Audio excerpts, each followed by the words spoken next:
Where's my theme music at?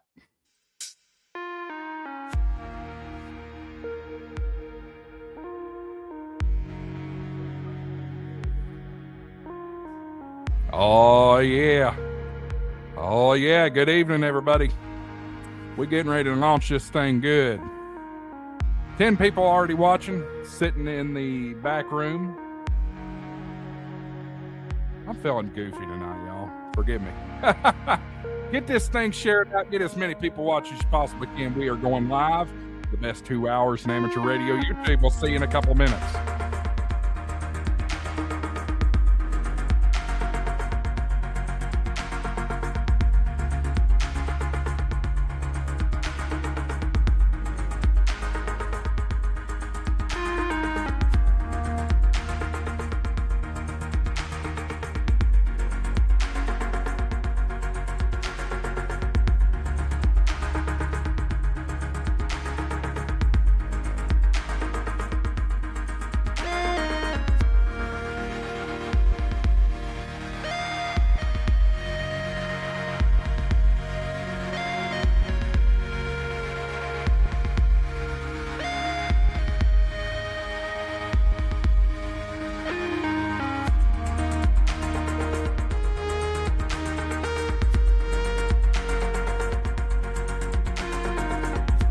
Andy says in the chat, the best 2 hours.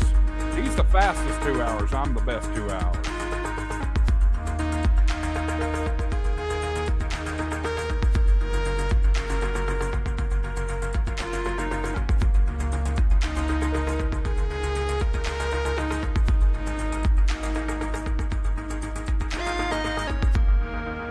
All right, we're getting ready to go. We're getting ready to go. We're going to have an argument on air tonight. I can already tell. He begs to differ. We'll see about that. Who knows? Maybe we'll put up a poll. Again, we're coming up here, guys. Appreciate everybody tuning in. Maybe a touch early. Ain't nothing going to hurt going a little early, is it? All right, y'all. Let's wind this thing down. And what do you say we light this candle, shall we?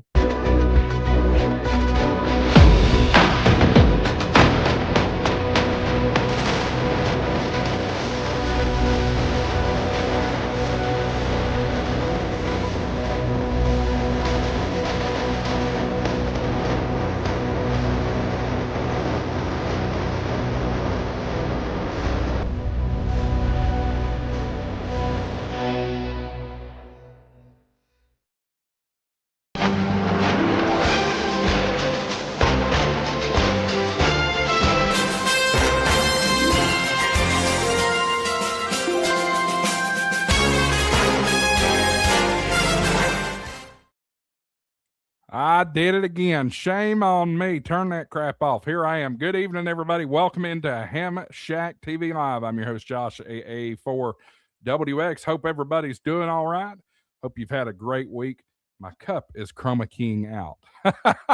That's all right, though. Y'all know this is all fake behind me. I haven't built a big old set or anything like that. But hey, we are live. No camera problems tonight because the Osmo is sitting there. The Sony's sitting around here somewhere. This is a brand new camera. We are employing the new OBSBot camera tonight, and it won't die. There's no way for it to die. So we're excited about that. Hope everybody's doing well. Tonight's episode is once again brought to you by our friends at Gigaparts. Folks, Gigaparts, if you're new here, you don't know how much I love Gigaparts. Folks that have been here, y'all know how much I love Gigaparts. What a great store. They've got a location there on University Avenue in Huntsville, Alabama, but huge online inventory there, gigaparts.com. You can use coupon code HamShackTV, get double rewards points, which I used some rewards points today. I ordered a new antenna. We'll talk more about the antenna situation here in a little while, but I used about 2,500 points and got about $15 off my order. So it works. But hey, double rewards points isn't enough. How about Gigaparts Rewards Plus? Get 4 times rewards points If you're a Gigaparts Rewards Plus member, get 60-day returns, you get an extended warranty, and you also get the malware antivirus bots. 50% off your first month of Gigaparts Rewards Plus. Use coupon code HamShackTV50, HamShackTV50. If I can get my fat hind end out of the way, you can see it there. My daughter's playing with the camera. That's fantastic. Give me a minute here. Let me straighten it out. Sorry. You don't need anything over here. Go somewhere else. Oh, mercy. I'm going to have to fix this. Get excited about a new camera and somebody comes in here and ruins it. But that's all right. Anyway, Gigaparts Rewards Plus. Check them out. HamShackTV50 for 50% off Rewards Plus, and HamShackTV for double rewards points. Anyway, there we go. Now we're getting motivated back into the right place. So cool. Anyway, let's bring in the gang. Let's see what everybody's up to. Hillbilly Dave, Andy, Marvin, and back to Ham Shack TV for the first time in a long time. It's Nolan, N8 NCR. Hey. What's up, Hey, everybody? Nolan, what's going on? I was back previously, but I was just driving. I'm actually sitting in an office this time. Oh, that's right. You did Well, there come you in go. last week. I forgot. Well, Yeah, he was in last week. What's on the whiteboard behind you? Antenna calculations? I actually had to check because I haven't been in the office for probably 4 weeks. So this is a wiring schematic of my wife's food truck. So Oh, nice. There you go. Fantastic. What kind of a food truck? So it is a state-of-the-art mobile kitchen. She doesn't really have any specific, it's not a taco truck or a sub truck. She can really do anything out of it. So Wow, that's so cool. yeah, she actually built it from the ground up. Like we hired a company out of Texas. She designed the whole truck with them. And I got to have some say in it. So we integrated a digital menu board so she can change her menu literally at any second.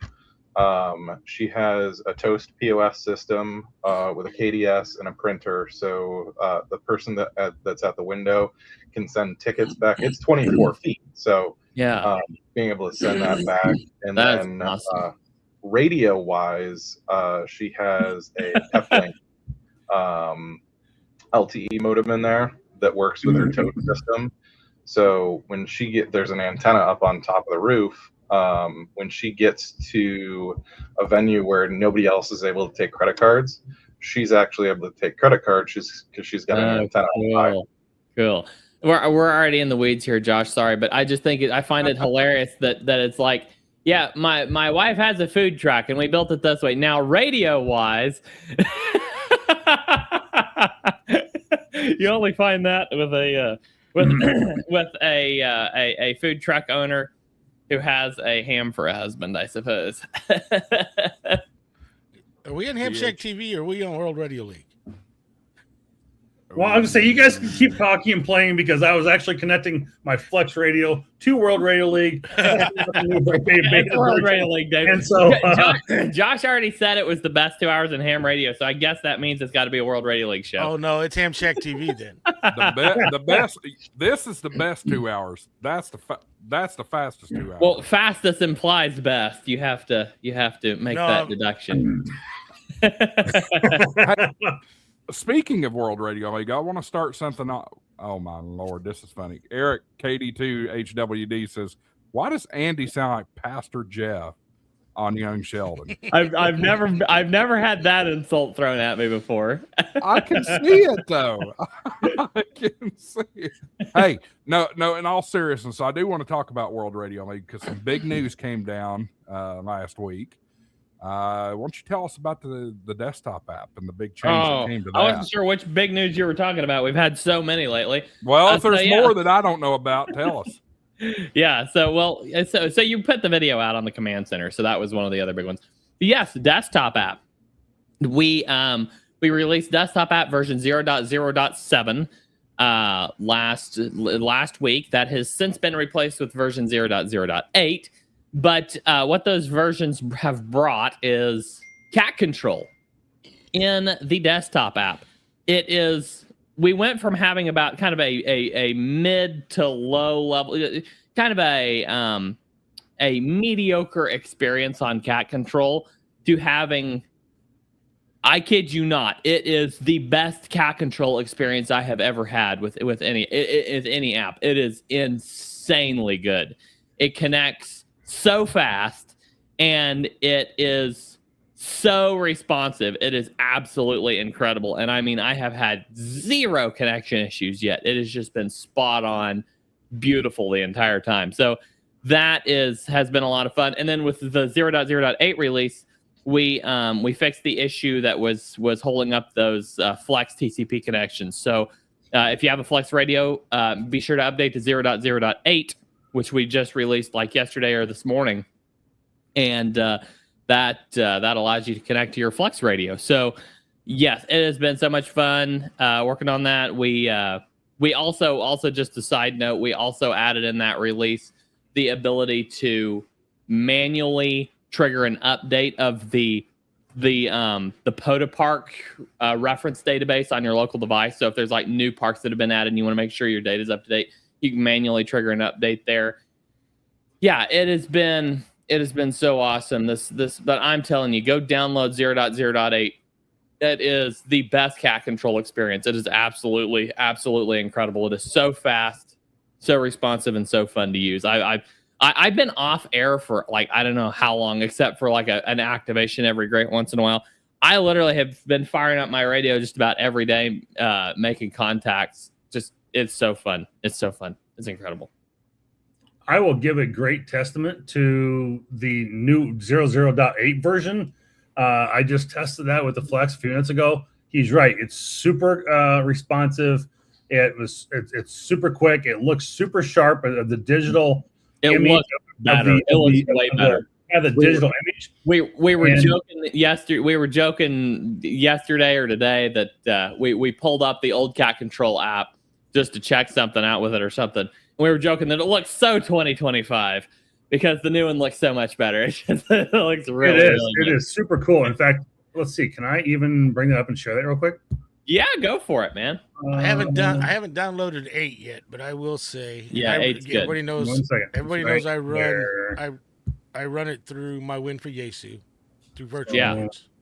And now I had a couple people reach out and tell me, wow, I can finally run 2 cat control apps at the same time, one of them being WRL. Now, I did not know that this was a thing so that was news to me. Oh no, Andy, that's exactly what I had told you about. Yeah. Because my Win for Yesu, which is what I use to control my radio, is cat control. I run it through third-party virtual ports through there. Yeah. That was what I started helping Brad with at the beginning of this with cat control. Marvin, but I hate it is responsive there, but I think I found something, and I got to test. I think I found something. Go ahead. I mean, Marvin. I am moving my cursor. You can just see how quick it moves. Yeah, absolutely. I mean, you want to put that in dark mode? I think everybody would be happier. That's what I've found on live streams. There you go. There we go. And if you have like a local radio connected that's not connected over TCP, that's like connected directly to the radio, choose your radio model. That signal strength meter is so responsive and fast on like a local radio connection. It's not TCP. It is so fast and responsive. It is really cool. So yeah, I mean, like you just type in 991 or you search your radio model, and then now that you're connected to your Flex, go over there and go over to the logbooks page. Let me go back to that. Yeah. Make sure you're connected to it. There you go.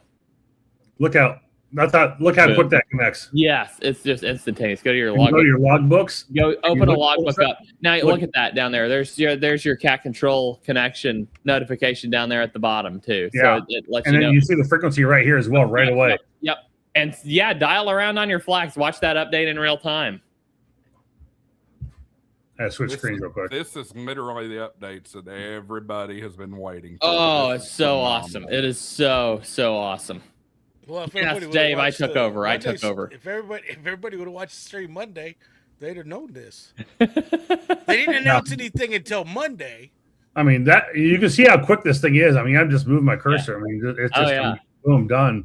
Yeah, yeah, and There's 231, they 200. made a good point. We announced this Monday, but we did not have the flex working on Monday. So it's Right. thankfully we have this really good friend that lives up in far northern states that owns a flex radio, and he helped us out. I think you may have heard of him. He has this great podcast called the Ham Radio Guy podcast. Oh, yeah, I'll look him up sometime. Yeah, you do that. So, well, cool. So glad. No, Andy, it's you know what? It's one of those things that I'm glad to be able to help you guys out with that. Oh, yeah. That was awesome. I mean, there's a lot of users out there, and I think we're just trying to push more people to use it. And I, obviously running the Mac side and the Flex side, as that's kind of my baby platform that I really love pushing at every angle I can. So get more people to use it. It's really great. And it's been, I mean, I think the thing is about your guys' platform is that you are Linux, Windows, and Mac all together, and you can run whatever radio you want from it. And it works out really great. So yeah, that's absolutely right. POTA Power makes a good point here. Double click a POTA spot, and your rig will just jump straight to that frequency. Yes, it is really cool. So yeah, absolutely. All right, we got to hang it up. Pepe's mad. Come on, Pepe. You know you like us. You know you love us. You came and we got a picture together at Hamvention. Well, and then even to that point, WECB 640. I do hope we talk about antennas. I'm here for the math, modeling, and Smith charts. You came wrong to the wrong channel. stream. I was say, I hope you're going over to Smoke and Ape, and he's the guy who knows every bit of those things. I think he's phenomenal. If we want technical questions answered, he's actually the person to do it. Oh yeah, Hollywood is the man when it comes to that stuff. Absolutely, he is. Yeah, he's very good. So we may be able to discuss some of that, but I don't think, I'll be honest, I'm not the one that to dig deep. I barely got my extra. I don't know a thing about Smith. No, I'm kidding. It wasn't that bad, but Marvin knows. He was one of my administering VEs. You're one of the newest people. You should know that stuff inside and out on your extra exam. That's what are you talking about, Andy? Give me a break. Prep and Paul's in the chat. Good hey, to Paul. see Prep and Paul. Paul, have you hunted any good POTAs lately with your CW key? Paul, you know where to find the link if you want to come on. You're always welcome. Yeah. Ham KJ5 says, I'm here for the free food. Well, good. We've got a food truck owner right down there. Nolan, you giving free food away? It's not free, but she's actually available tonight until about 8:30 at Bull City Brewery in State College, Pennsylvania. So go and check her out. Go check her out. There you go. Eric continues on here.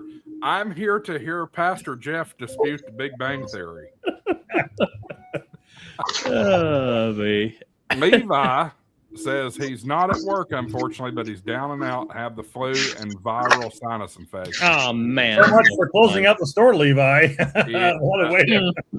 I feel for you. I was down the Bless last his 2 heart. days with some upper respiratory stuff. So. Oh, it's nasty stuff. Never any congestion or anything like that. I just felt like straight up garbage, and that's what the doctor said I had.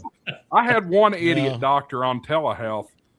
It was just a phone call. It wasn't even a video conference. And she's like, "You've got the flu." No, I don't. Yeah, you do. Okay, thanks. I'll send you some Tamiflu. I didn't even go pick up the Tamiflu. I just went to the walk-in clinic and said, "All right, tell me for real what I got." That's funny. So anyway, antennas.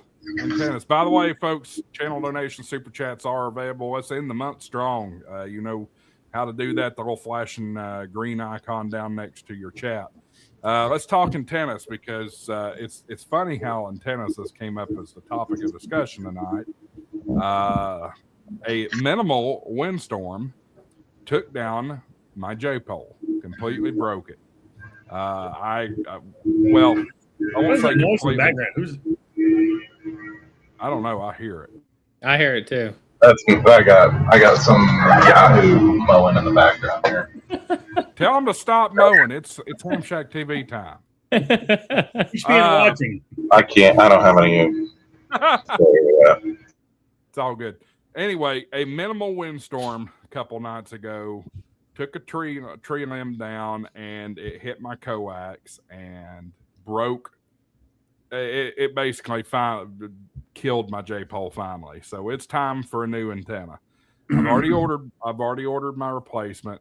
A lot of people have said, well, just solder the connector, but the SO239 connector back on there. And that's fine and all, but it's time for something new because the SWR is getting wonky on it anyway. Yeah. So what I selected, and we'll be here in a couple of days. Thank you, Levi. I'll pull up the audio just a little bit. That's interesting that I'm low for once. Usually I'm hot. What I selected was the Comet GP15. Anybody here with experience with that one? No, I've got the diamond. I've got the diamond equivalents to it. So I have the GP9. Mm-hmm. I have the 9. I have the GP3. What's the 15? Is that shorter? I believe it is. Give me a second. I'll pull up the website and we'll compare them. You got parts. All right. I have the GP9 and I freaking love it. It looks like it's about 10 foot tall, so it's probably pretty equivalent to the. Let's see what it say it is. Oh, it's 18. It's not equivalent to the 9 because 9's 17 foot. No, I was thinking the Diamond X300, but that's I think it's the 700. This would be equivalent to the Diamond X700. So because the 300 is only 10 foot tall, this one's like 18 foot tall. So yeah, GP9 is 17 foot. You get 1.5 to 1 or less of VSWR, 8.5 dBi gain on 2 meters, and 11.9 dB gain on 440. So that's really, really nice. It's a little more money than I wanted to spend. So 18 foot tall, whereas what did I buy? GP15? I forgot what it is already. Better price point.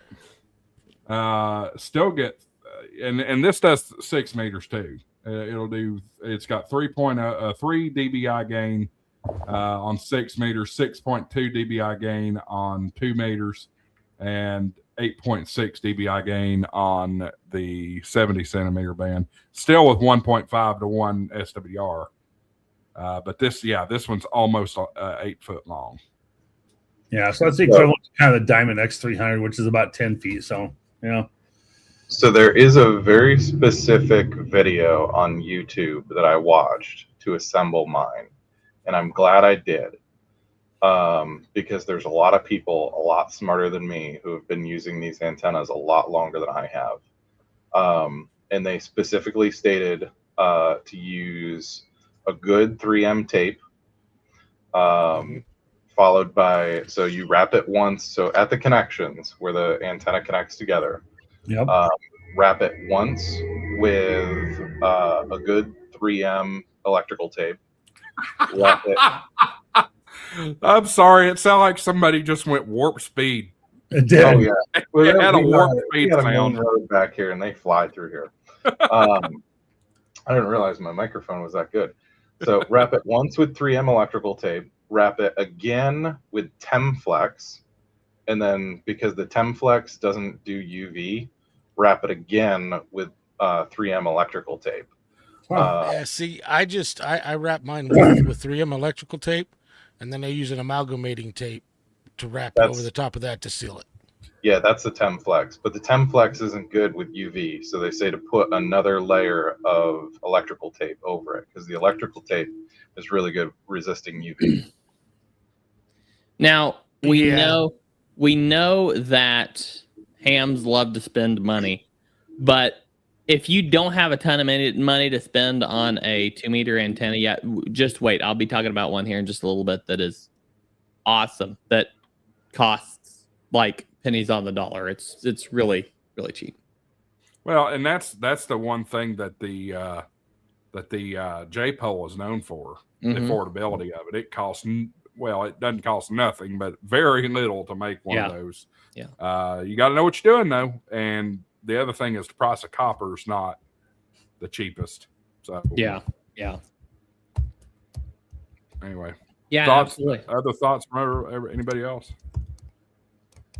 I was just looking something up real quick. Was speaking of the J pole, is Michael KB9 VBR builds those, and he sells them for looks like around 2 meter, anywhere from $45 to $50 for a 2 meter J pole antenna. It looks like that's a low power FM one, but yeah, I mean, he's got a different variety of them that he sells out there. If someone is looking for just a simple J pole copper pipe antenna, they're not bad. But KB9 VBR is probably one of the few people I know that builds one of the best J poles out there. If you want the J pole antenna, I personally don't think they're that great on SWR and all that, but and usually your power is pretty limited, about 50 watts or so on. I don't know, maybe you get a little bit more out of it.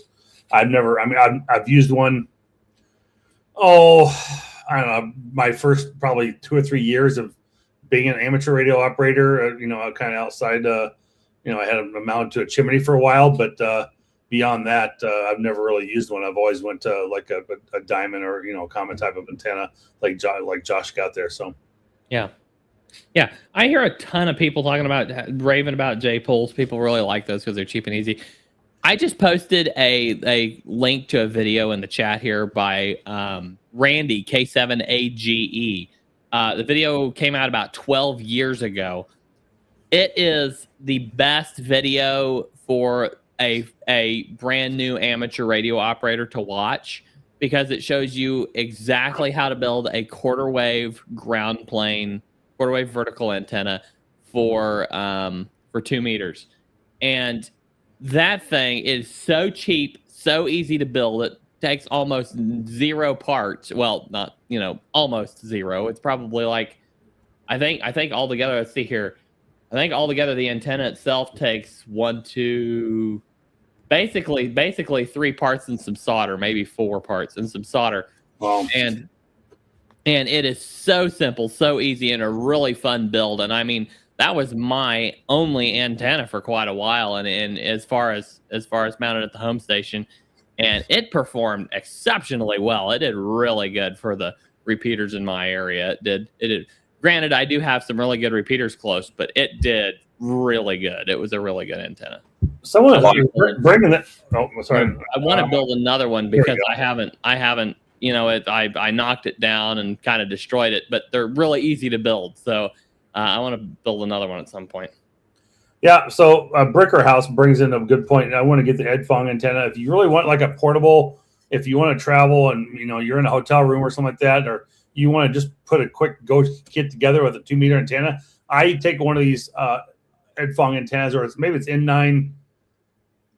Jason K4CK tells me about N9 TAX. I think is what the other J pole mounts.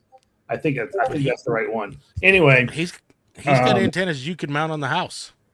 Oh yeah, but he's got the roll up one too. I mean, and just bringing that people's attention, like it's great for portable operations. I will take a 32-foot pole during a field day, and I will literally tie one of those roll up J poles to the top of that 32-foot and use that as my repeater local talk around. From the trailer during field day operations. And that's one of my favorite things to do, is be able to use that antenna. I get that once a year, test to make sure everything's still good. It's still working well. And so I like the roll up from that standpoint. And it's great for, it's always in my truck, 99 times, every 99% of the time it's in my truck, unless I have to, move something big or take it out. But typically I don't. I know guys that actually have the roll up set up at the house too. Permanent. Right there it is. It's not showing the most perfect on the internet. edsantennas.weebly.com. DBJ1, which is VHF and UHF for $55. It's not a bad price. You can see how he's got it mounted to the gable there. Why am I holding my microphone like I'm a boxing referee or something? Yeah, N9TAX is the other one that does a roll-up J-pole. That's he does a really slim Jim antenna, and that's those are right there. I think the DBJ2, the roll-up J-pole. Yeah, he does a roll-up J-pole. Ed Fong does one, and so does N9TAX. So they're two different ones completely, as far as I know. Yeah, Ed Fong, he makes multiple different antennas, so he doesn't just do the roll-up. Yeah. So POTA Power also keeps bringing up this Yellow Jacket 46. I want to see what that is. Yeah, I'm not familiar with that one. I've not heard that before. I'll look it up. And folks, we'll talk about HF here later on. I definitely don't want to leave HF out on this. Was it the Yellow Jacket 46? Is that right? Yellow Jacket 46. That's right. Yeah. You should listen to POTA Power. I hear they're pretty good with radios. Yeah. Nah, they're wannabes. Julie's not in the chat, so I'll get away with that one. Oh, she is. Oh, I'm sure. I Yeah, haven't seen her they're name. I see Vaughn, but I haven't seen Julie's name. oh, you guarantee she's there She's under somewhere. her zone. Oh, it's a cubicle quad. You got it. Except I can't access it because it's members only. Oh, There it is. I found it. Oh yeah, I've buddy You of don't mine. have it pulled up on the stream there, Josh. There you go. Let's see if we can get. oh, look at that one. Yeah, my buddy Greg has one of these, and we use it for we use it for Tennessee QSO party and different things. Is that Cool. connect? Oh, and is there that- she is. so it has a vertical or horizontal polarization all built into the same one at the same time. But it's very directional, obviously. Yeah, they work great though. I mean, they work phenomenal. Wow. 48-inch boom with a 52-inch turn radius. Low SWR, so that doesn't really tell you much. It's low SWR. But I mean, I guess if you're running 500 watts on VHF or UHF, this is fantastic. But Well, Why am I not using that for satellite work? That's exactly where I went, Nolan, with that one. look I at just this. got an M2 Leo pack that'll be here tomorrow. Wait, what's today? Is today Friday? 28. That thing right- Thursday. that- Yeah, I got thing an right M2 there Leo looks pack mean. that'll be here tomorrow. I don't know if I even wanna do. use. These are awesome antennas, but I do want to remind the new ham watching that the quarter wave ground plane I mentioned can be built for like 10 or 12 bucks. So you don't need to go drop, $200, $300 on an antenna to get on the air on 2 meters the first time. Oh, So yeah, you do. Ricker I want that antenna. You can use Look, a look, handheld look at Andy first trying time. not to I be a said the first gatekeeper, time. but if it I said the trying first not to be trying not to be a gatekeeper with antennas, but you bring up CW and he'll tell everybody that's when he turns into a That's gatekeeper. the only mode. thing. That's the Yeah, only see, here real comes the mode of gatekeeper. CW. Here comes the gatekeeper. All right. Speaking of which, Andy, why don't you talk to us about that ground plane? You got any examples? to Yeah, show us? it's you take a chunk of copper wire. It's like I can't remember what gauge copper wire it is. I'd have to watch the video again. It's just a heavy gauge copper wire, and you cut it into 5 roughly equal sections. Take one of those panel mount PL259 connectors, and in the center pin of the PL259 connector, you solder your vertical, and then on the four panel mount screw holes on the flange of the PL259 mount or adapter, you solder the 4 radials, and that's it. I mean, it drops perfectly into a 3/4 inch PVC pipe, so you just drop that in and run your coax down through a section of PVC pipe and just pipe clamp it to your tower, or bolt it onto the side of something, whatever you want to do, and it works brilliantly. It's really awesome. It's really incredible. And if you want to cover what I did is I wanted to cover the connector up so it didn't get a bunch of rain right on the connector. So I just put literally just looks like a soda pop bottle lid and put a little hole in it and slid it down over that vertical spike, and I put a little bit of hot glue on it. I can actually show you. Let's see if I can find a good image of this in this video here. Let me share my screen quick. This is really an awesome. And also, this video it explains it really, really well too. So, if you're wanting to he does a really, really good job of explaining how to build it. So let's see. Yeah, right there. You can kind of see it right there. That's kind of what it looks like from the bottom. I don't know if he has any better pictures of the. Yes, while he's building it. Anyway, yeah, it's just a super cool antenna. It's really, really, really fun build for like a new ham just wanting to get hands on and build something. It's a really fun build. So I highly recommend going and watching that video at some point.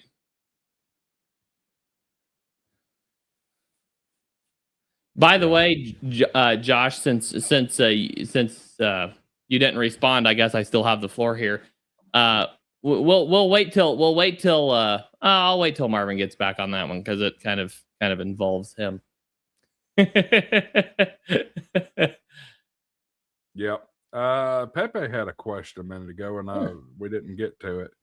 My lot is only 65 foot by 55 foot, and my house is situated in the center, covering 70% of the lot. Why does this feel like a word problem for math? What antenna for the 80 meter band would you recommend? Go ahead, Dave. 80 meter sky loop. Or dipole. Yeah, Dipole. Conflicting opinion here. An 80 meter dipole. Either one. All right. Come on. Story time. Everybody sit down. Nolan, you go with your theory first, and then we'll talk to Dave about his.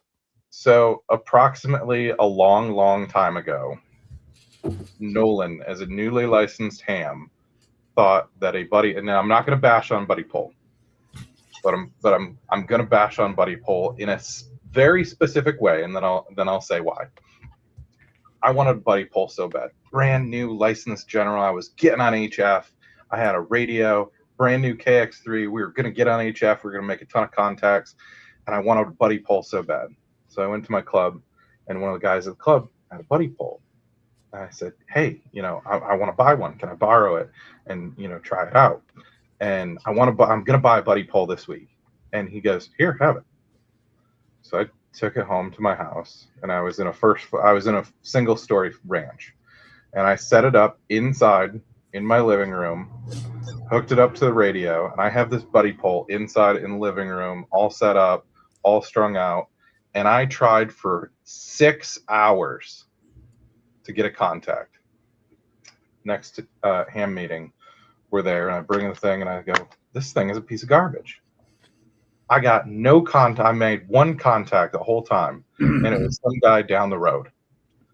And he goes, well, I gave it to you, and I knew you were going to fail, because the only thing that you need is wire in the air. And it was that lesson that has stuck with me for my entire life. It doesn't matter how much money you throw at an antenna. The best antenna that you're going to get is the one that you have in your hand. And the best way to do it is get as much wire as high up in the air as possible. And that has been what I have lived with for my entire career as a ham radio operator. And that is what has helped me the most, is get as much wire as I have as high up in the air. And that's why I say dipole. Yes. Listen to him. Now, hang on a minute. You're talking wire. A sky loop is wire, Nolan. And I'll guarantee you the receive will be better on a sky loop than the dipole. But I got to figure out if he's got enough room on a 65 to 55 foot lot to put a sky I will loop give up. you that. You can add more things to improve your receive, to improve your sensitivity, to improve your selectivity. But if you have a tuned dipole, nothing is going to be cheaper, quicker, and faster than a tuned dipole to the band that you're looking at. You can add balance. That's the next thing that I would add.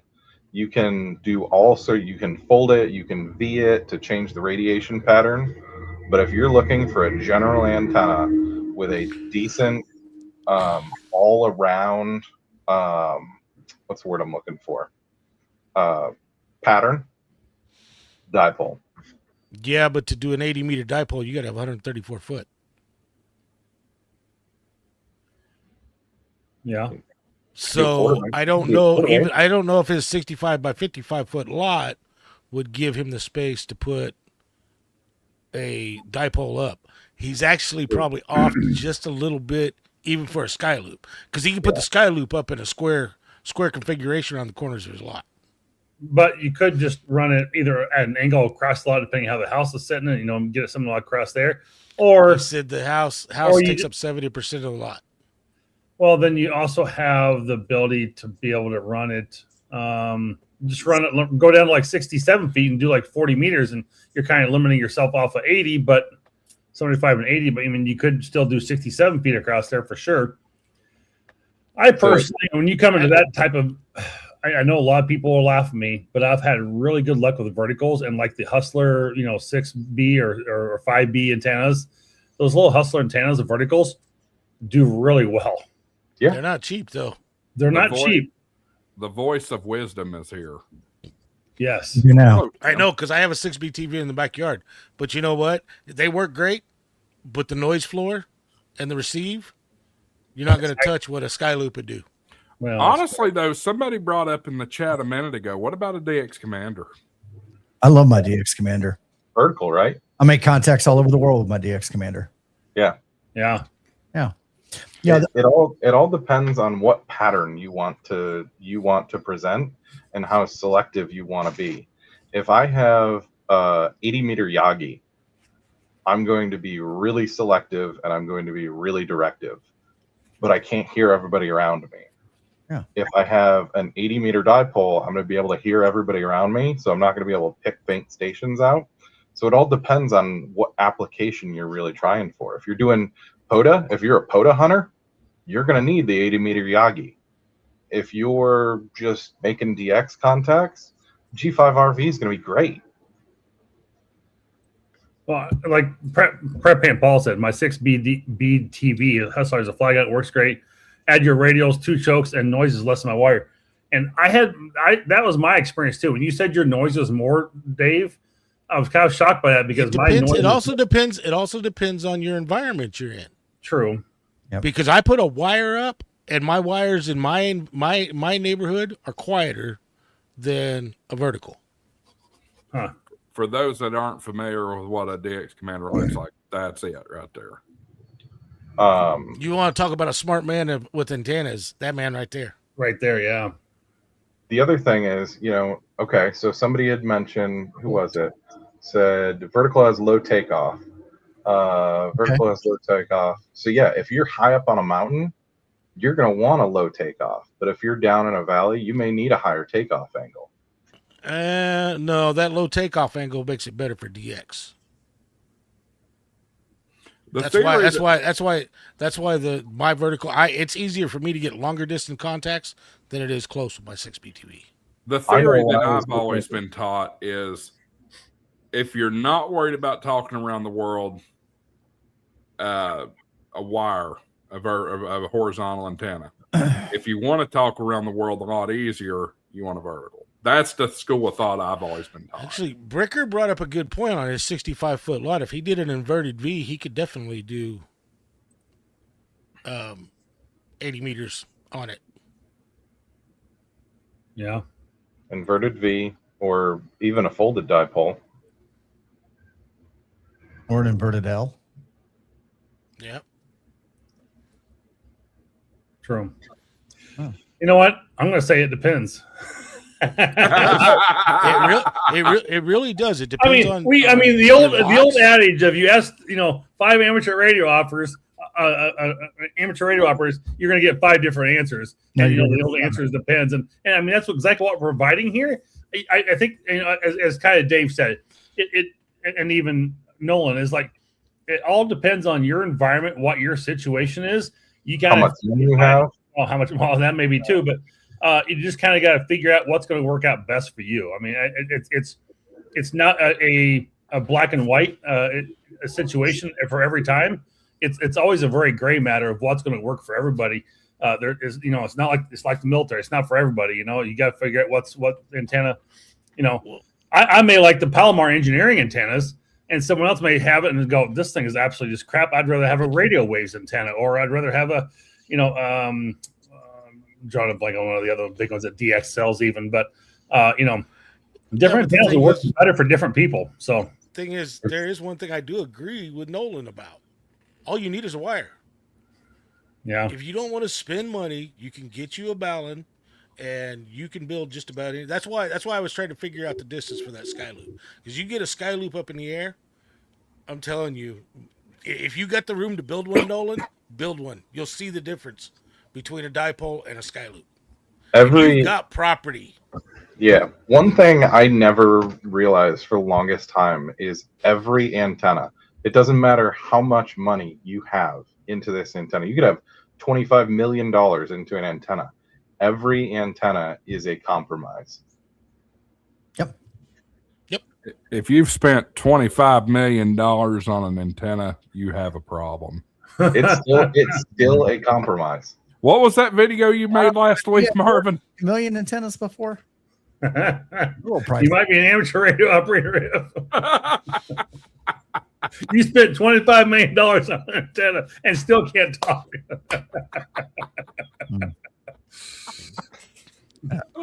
Exactly, Chris. It's what they ultimately want to do. But I mean, you got to take in a lot of factors. You got to take in your environment. What antenna is going to get rid of your noise floor better? I mean, you put an antenna up and you got an S9 noise floor all day long, you're not going to have fun. The antenna might be great, but the environment, that might not be the antenna for that environment. I do want to say this because as many years as I've been in amateur radio, every time I turn around, you get some very opinionated people telling you what you should do. And I think Dave just hit the nail right on the head there. You know, you got to look at what you're wanting to do in the environment you're going to operate in. And when somebody comes in and tells you a vertical antenna sucks, ask them why and ask them to actually prove that to you, show you, explain it to you, because I guarantee you they won't, because all they're doing is regurgitating something they heard from a YouTuber. And that's why I said that I was going to pass on Buddy Pole. But, finishing the story, Buddy Pole is a great antenna for very specific situations. If you're hiking up the top of a mountain or if you're on, a beach somewhere, it's a great antenna. That reminds me, if they heard it from a YouTuber, that is a great time to remind everybody that K8MRD is wrong.com. Well, I'm not, like Tim said, not saying that KMRD is wrong. I'm just saying there's a website out there that says K8MRD is wrong. Fair. Yes. But lodge all complaints with K8MRD at iCloud.net. Exactly. But like Tim was saying, I hear it all the time. Verticals, that's a lousy antenna. Mm-hmm. I got a 6B TV in my yard, and everybody, you have to have radials. I got the ground where I've got one radial on it with my yard the way it could go, and it's not a very long radial. But my ground composition here allows me to get away with that, and I've talked all over the world on my antenna. So, no, and actually, I think verticals are better for DX. I really do. You wanna look at antennas? Go to k3lr.com. You'll see some antennas. No, if I had the property, I'd have me 160 meter loop up. But you gotta have property like Don's got. Well, Paul says vertical is allowed. Question mark. My 7,000 QSOs are say different. I'll tell you exactly, what, Paul. my 12,000 QSOs on my ultimately super compromised ATOS antenna says otherwise. It is what it is. The reality is if you don't get out there and push the talk button and say something, you get out there and press the pickles, George would say. Every antenna is lousy unless you're using it. Oh, there you go. Well, that's just like everybody says you can't do stuff in an HOA. Paul has a 6B TV. He's in an HOA. He's got a flag at the top of the 6B TV. That's right. So it's just a flagpole. And speaking of HOAs, write your 2 state senators and let them know to pass SB. I'll get the number for you, but the bill to allow antennas in HOAs. Well, on top of that, here in Indiana, we've actually written legislation locally to do it. And we had the young man that helped put that together. He was a high school kid and worked with his local state senator. and got that passed through here in Indiana, where the homeowners association can't start. It is. It's a start, right? So while we're waiting for the federal Congress to Yes. out of their S 459, Bill 459 in the Senate, and HR 1094. Hey, correct me if I'm wrong, Tim. I don't live in Indiana, but what I read in it, if they already have those rules in the HOA covenants banning it, yeah, they do not have to follow the law. That kind of. So if they do anything to modify the HOA's rules in any way, shape, or form, then they have to come out. Oh, okay. So if they do something regarding lawn care or something like that, exactly, it's going to be removed. So in other words, That's what awesome. you need to do if you're in Indiana in your HOA, you need to do something really, really stupid that the HOA rules never addressed. And then when they pass the new rule to address that, then you can put your antennas up. That's pretty much on. So is Pepe and Levi speaking in German in the chat? Is that what I'm reading? I think so. Yeah, sure enough. Dutch. Dutch. I don't know. Or get on your HOA board. That's exactly right. Yeah. That's another one too. Yeah, and I know like TN07 sells a nice little, kind of a low profile antenna as well for HOAs. I think it's called the HOA antenna. And, there's just so many different ones out there. I mean, it's just, how many can say we have probably 10 or more different antennas? I mean, I know I can. There more. Well, I'm talking about like HF or 2 meter 440 antennas combined. I mean, I've got Probably likely, yeah. If I'm they're real if close they're to like them. I lost Are we count. counting portable antennas? Yeah, I mean, you can make them portable, you can make them house, whatever you want. How many of y'all have more CW keys than antennas? That's the real question. Here it Does comes. it- Here comes the Pretty gatekeeping. sure I do. does the antennas count if they're broken? No, they have to be working. have to be working No, antennas. I don't have more than 10 then. I have more CW and keys than I have. Well, I don't know. They're about the same, and I still don't know CW. But Tim, come on, man. they're Either pretty. learn CW or you can always. My address is 243 Tower. No, I'm kidding. But no, come on. It's not that hard. Just put in the time, learn CW. Wow. Out the count I night need show. to take. See, Oh, here, I Eddie, told you was that what you're gatekeeping. doing? Look at this here. Morgan says, all in, I have 15 here. And Yeah. Taylor, Those If I had the All property- installed and mounted. Oh yeah, if I had the property, I'd have an antenna farm. Yeah. Well, the reality is, I think Marvin mentioned it earlier when I got in. Have a couple different antennas. Have a vertical. Have a sloper Right. or a wire. Give yourself some options, even if you're running them dipoles a couple different directions. Some antennas, depending on where you're at, could be a little bit more noisy, and that's vertical antennas are they're branded as noisy because most noise happens in the vertical plane, right? Yep. That's why they pick them up more. Where a horizontal antenna, it's less surface area that signal can hit for a horizontally or a vertically polarized signal. So yes, vertical antennas can be a little bit noisier, but in my case, I'm out in the sticks. So unless you're in an urban, city environment, probably not a big deal. So I was out in the kind of the woods as well. I mean, I had several houses near me or around me, but the nice thing is I had 2 connections on the back of my radio, and they're both HF. And so I could plug in the vertical to one, and I could plug in the dipole to the other. And sometimes I would go, okay, I'm not picking it up so good on the dipole. Let me switch over to the vertical and go, oh, well, that's really impressive. That I can hear much better here on this station.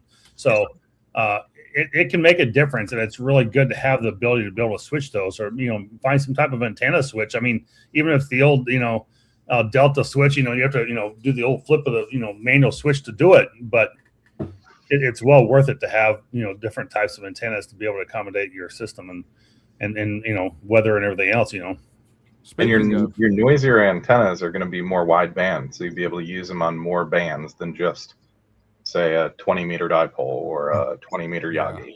Right. yeah, and speaking of different antennas, Levi has an excellent question that I'm actually really interested to hear your all's opinion on. Okay. Relatively high noise floor, butternut 9-band vertical, or hex beam on a 40-foot tower. I actually looked at these butternuts from DX Engineering when I was at Dayton, and this close. Hex This beam, close. Both.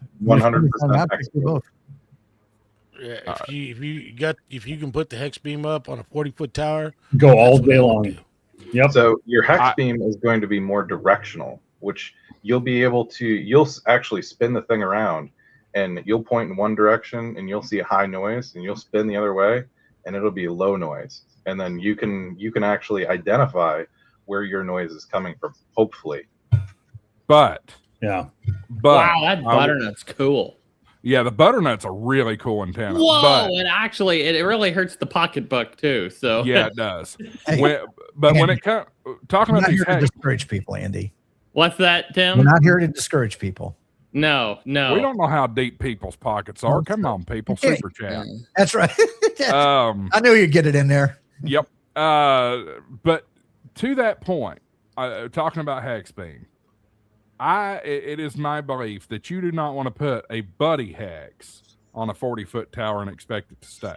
No. The Wow. Buddy Hex is a very Ran Andy temporary, off. Yes. portable setup. It's not meant to be long term that I'm aware of. You want something like the KIO hex VH beam or the VHQ VHX hex. something like that. Yes, those Yeah. Radio those are your much waves. more long term ones. I love my hex beam. I've done a lot of working of DX stations, and in fact, all of the winter field day Bolton came off that off the hex beam, and it's been wonderful for me. I love it. I mean, mine's up. True. I'm 1,100 foot up in the air, way up on a hillside, but it's only about 25 feet up in the air, maybe 20 between 20 and 25 feet up in the air. So I mean, it's not way up in the air, but it still does a very good job.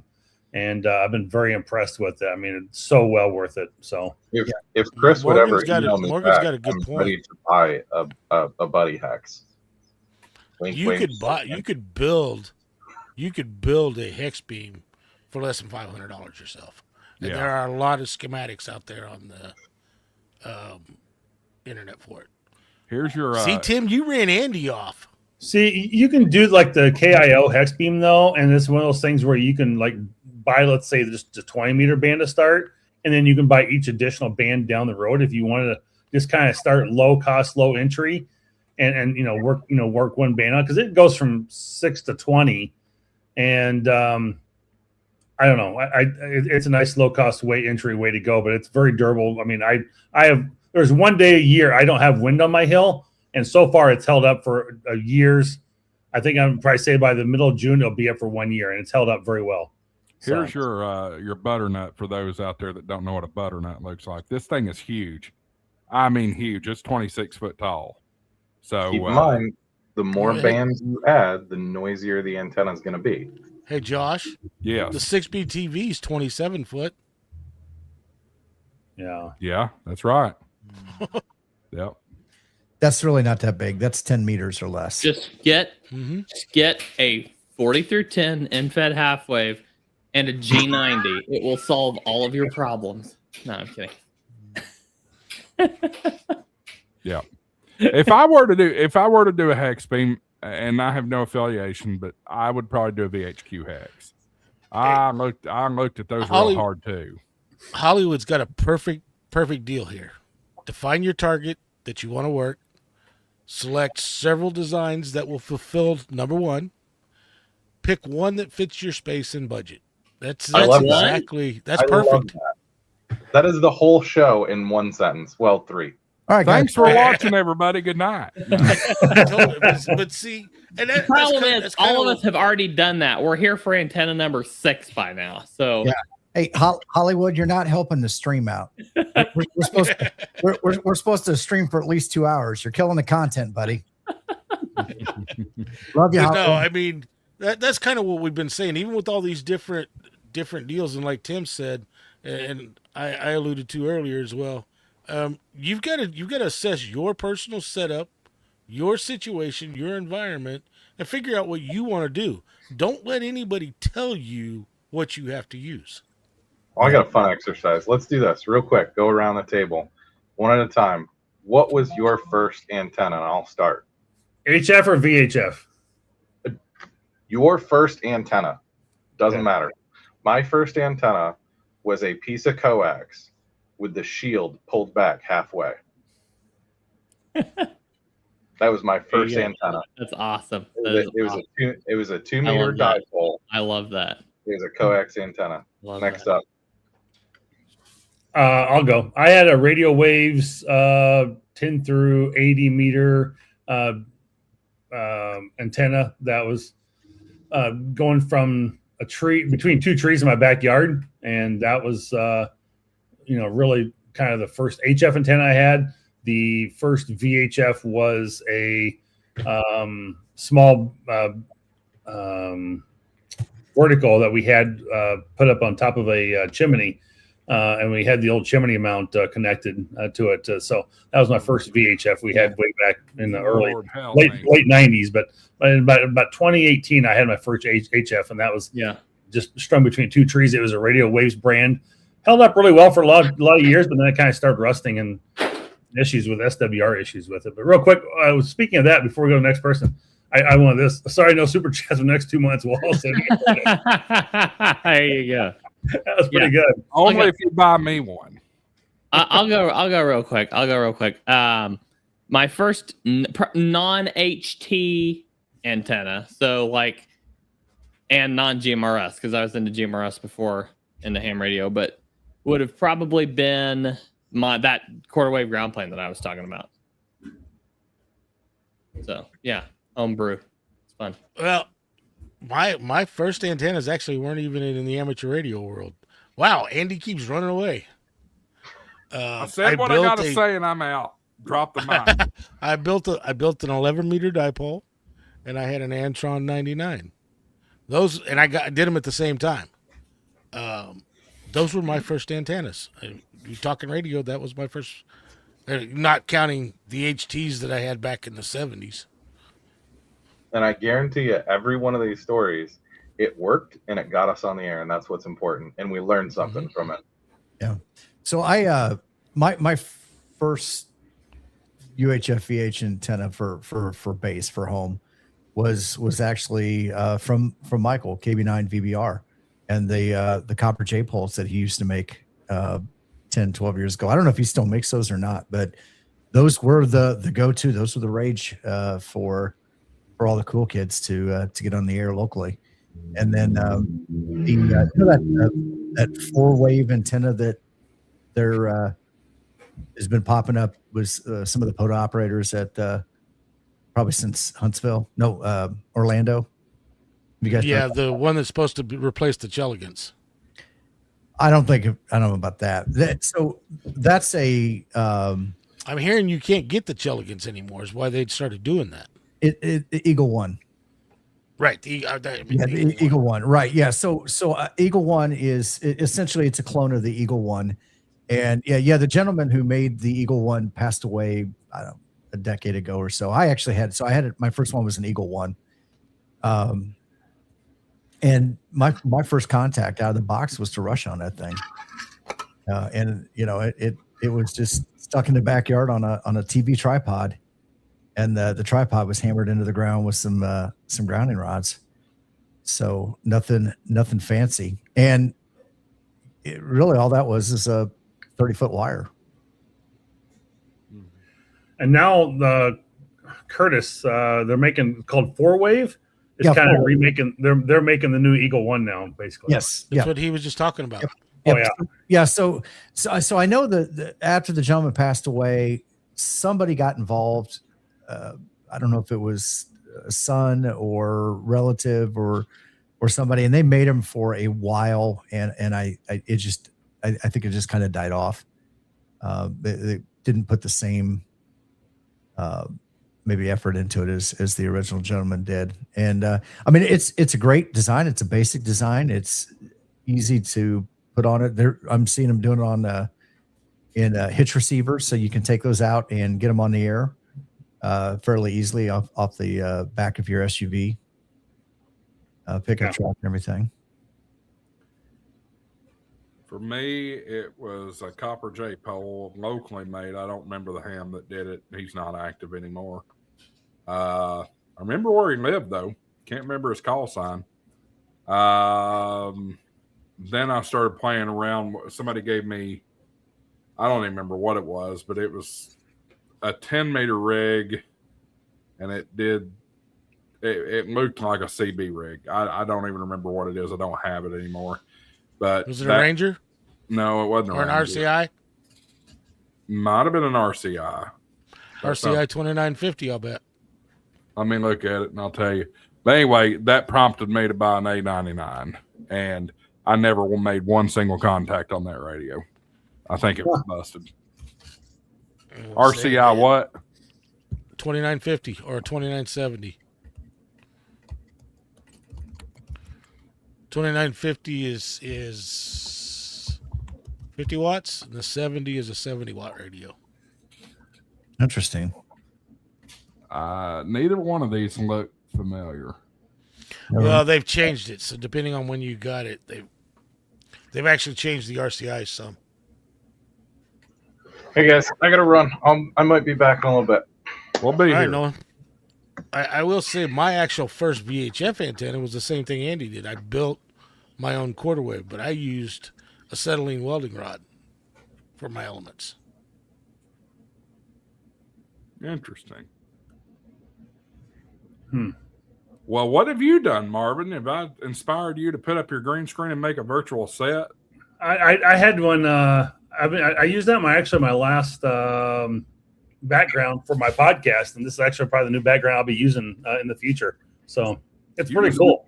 When you find a place and get settled forever, you just ought to build that out. I know. I really like it. That's pretty cool. I thought it came out really well. That is sharp. Yeah. So that's my new background for the podcast. So I figured I'd throw it on here. Why not? It's better than a white wall room in the back. So Right. Oh, you know what? Chris brought up one. It probably might have been an HR 2510. HR 2510. I know when I hear it, I'll know it. Because they're quote unquote import radios that were only supposed to be 10 meter. That might have been it.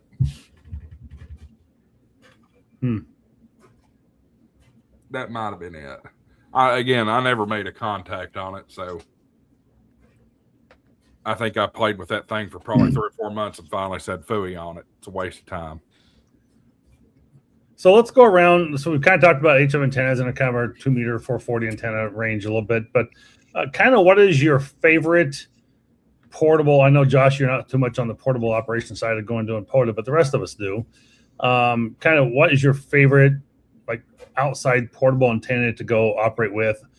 Either just maybe portable operations, or I guess you could also include field day with that. Or, maybe I know we're going to be talking in a future episode talking about field day, but I don't think we'll really be talking about antennas for that.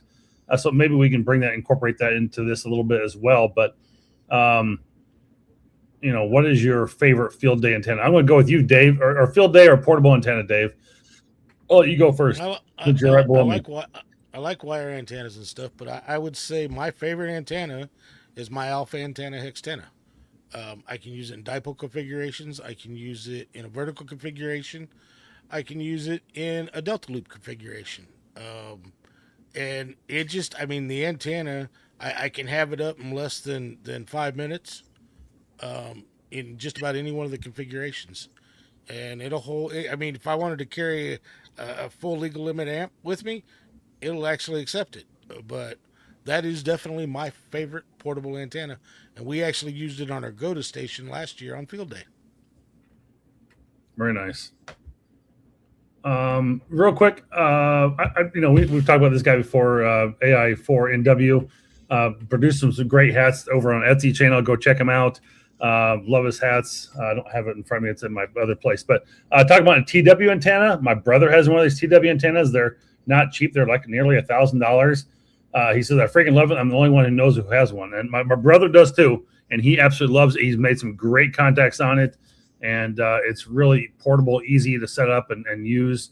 And it's pretty slick. So that is a really nice antenna to use as well. Tim, your turn. I like all kinds of antennas. I think the two that I favor the most is any one of the infed 40 meter infed half waves. I've got multiples from different manufacturers. I like them all. Spool antenna has been good to use. I've had some great contacts out of that. I also like the Chelegans JPC12. I've been using that for 2 or 3 years now. And that's one I just basically, it's 20 and 40 meters. 10, 20, and 40 are the 3 bands that I use primarily. But I can get that thing plucked in the ground and radials out and be on the air in less than 5 minutes. And that's really what I'm looking for. So when I do a lot of activating, I'll try to hit multiple parks. And so I want to have something that can tear down and set up pretty quickly, so I'm not wasting a whole lot of time. We're both playing, Josh. So, yeah, I mean, I absolutely agree. I think that's, definitely, along my lines too, is I don't want to spend forever out there setting it up. I want to be a quick deployment with it. Before I come back around to me,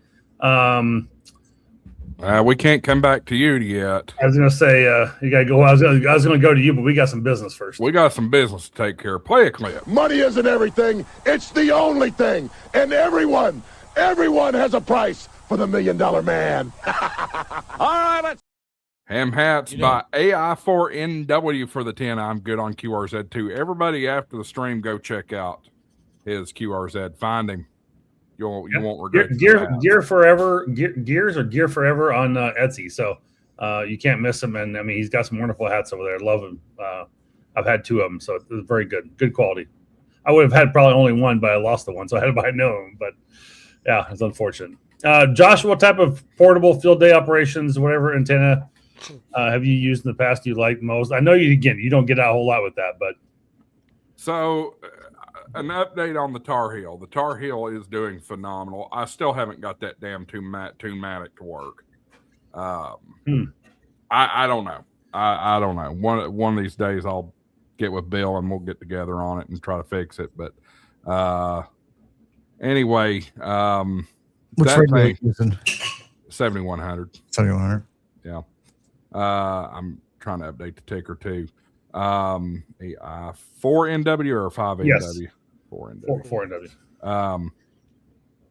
My favorite antenna that I have encountered on a field day, I actually own that antenna now. And I've told this story before. Last year at the Tennessee QSO party, my buddy that does the work for the dummy load,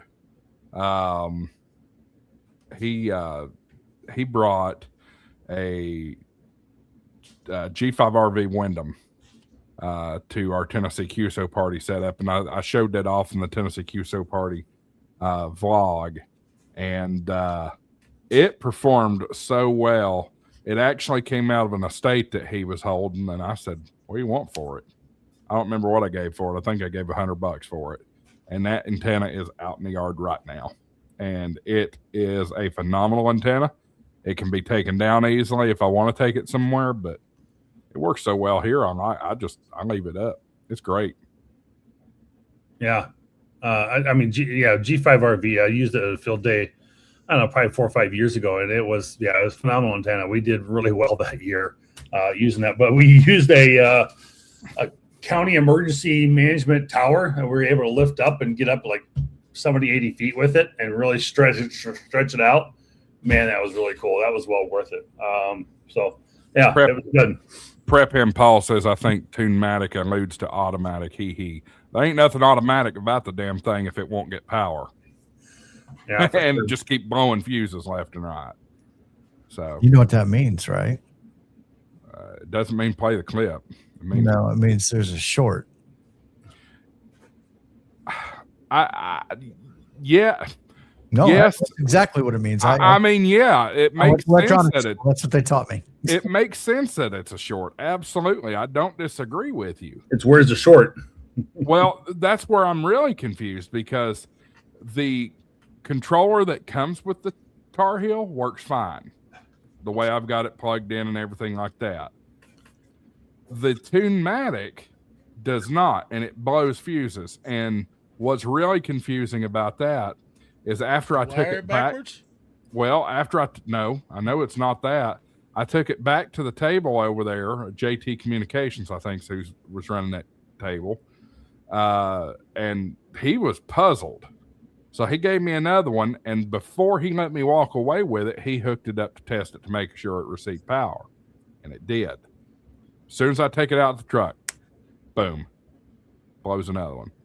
I don't get it. If it would make sense. Well, okay. So what size fuse does it blow? It's the one that's in line that comes with it. It's the 3.15 amp or something like that. Yeah, but you stuck a 5, a 10 in there. You blew them all. Yeah, I've tried different ones, and it just blows every one of them.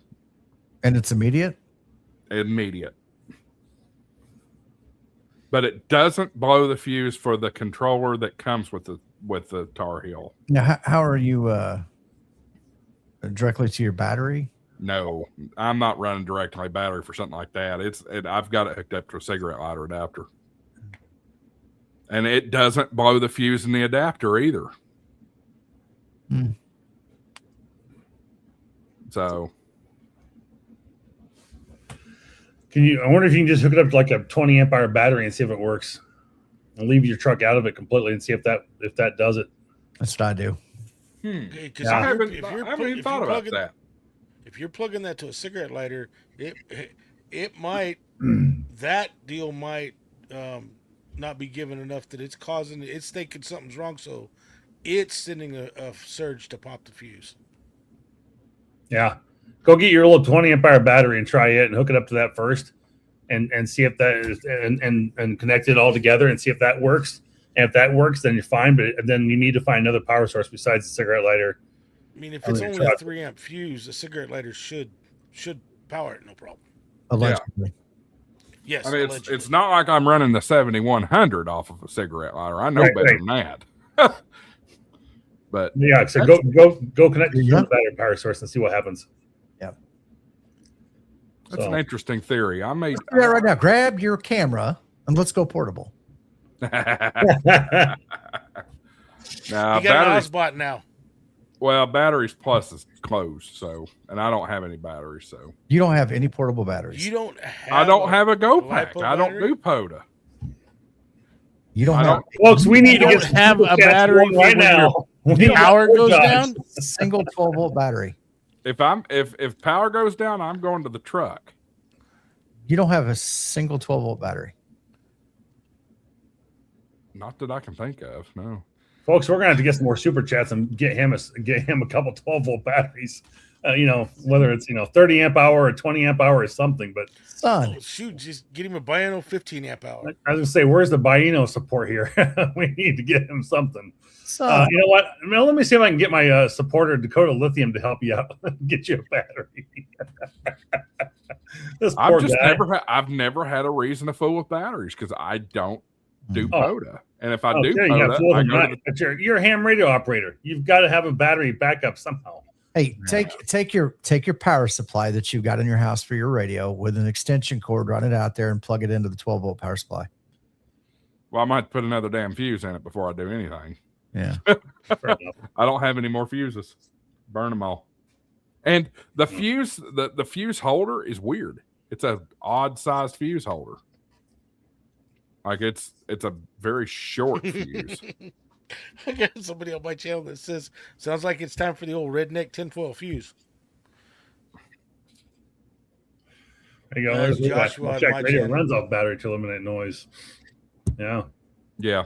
And I mean, even Frank, KG6 NLW is talking smack about you now. I hadn't even thought about it. Guys, I'm not an electrical engineer. I don't know this shit. But Hollywood brought up a good point. Is the device putting DC down the coax to tune? If so, there's a shunt coil at the antenna between the center pin and the ground. Yeah. So it might be the difference. It might be operating different than the Tar Heels controller does. I suspect it probably does. Yeah. I need to have my man card or ham card. That's right. You need a demerit and one more, and you're going to get your ham card taken away, is what he said. Call the FCC. I don't care. That's fine.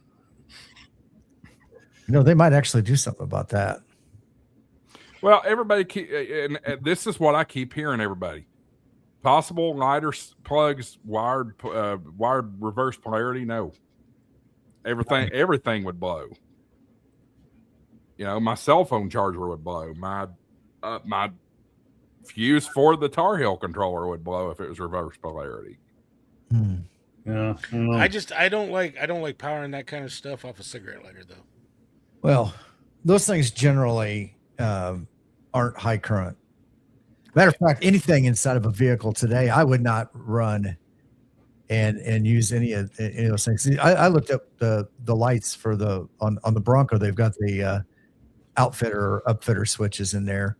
You start looking at the wiring gauge for all the stuff that they put in, and I just ran separate wires. That scares me. A new vehicle, I'm not even going to tie into the car. I'm going to do like Mike does. I'm going to run it off a battery box. Well, they run in an effort to save weight and call it fuel efficient. They put the thinnest wire possible in there, and yeah, I don't feel that any kind of sustained load on that wiring is good. No, absolutely not. Now, if you're under 3 amps, I can't imagine that your cigarette lighter wouldn't be able to handle it, but that seems odd. But I would put an external battery in there of some sort. Mm-hmm. Hey, Josh, I bet if you go to a local ham club, they could probably help you out. I bet never mind. I'm not going down that road tonight. I'm not going down that road tonight. No, let's not go down that road tonight. What's that?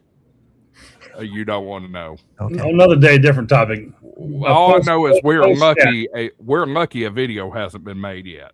Are you talking about last night, Josh? Post chat, Tim. Post chat. Yeah. Yeah, we'll explain after, Tim.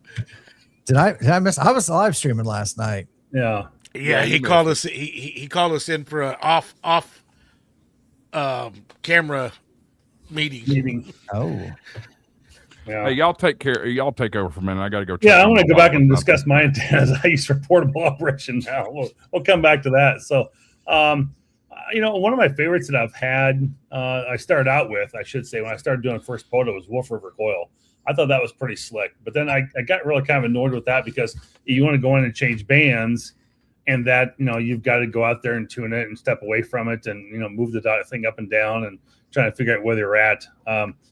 I still have the Wolf River Coil today, but I've not, done much with it for a long time. And then I went over to the TN07 109 antenna, and it's kind of like a big ball of an antenna with a place for coax connection on the bottom, and then it's got the kind of a silicone wire that goes out around 67 feet roughly, and it's a really good antenna. I've had really good success with it, and it can be set up for home long term. It can be set up for portable operations, and I've been really pretty impressed with that. Then I went out to, I started kind of using, I've used the Reliance antenna, the mini bug out on a couple portable expeditions. Been really happy with that one. And, it's really lightweight, small, compact. It's just for putting in a backpack and, ready to be transported portable or travel with, it really makes it easy. But again, not knowing when you're traveling and you're going to, like I did last year to Alaska, I had it with me, but not knowing how I was going to be able to get up into the trees or, what I was able to take with me to throw up into the trees, because I didn't want to take the weighted bag with me at all to be able to throw it up into the tree at all.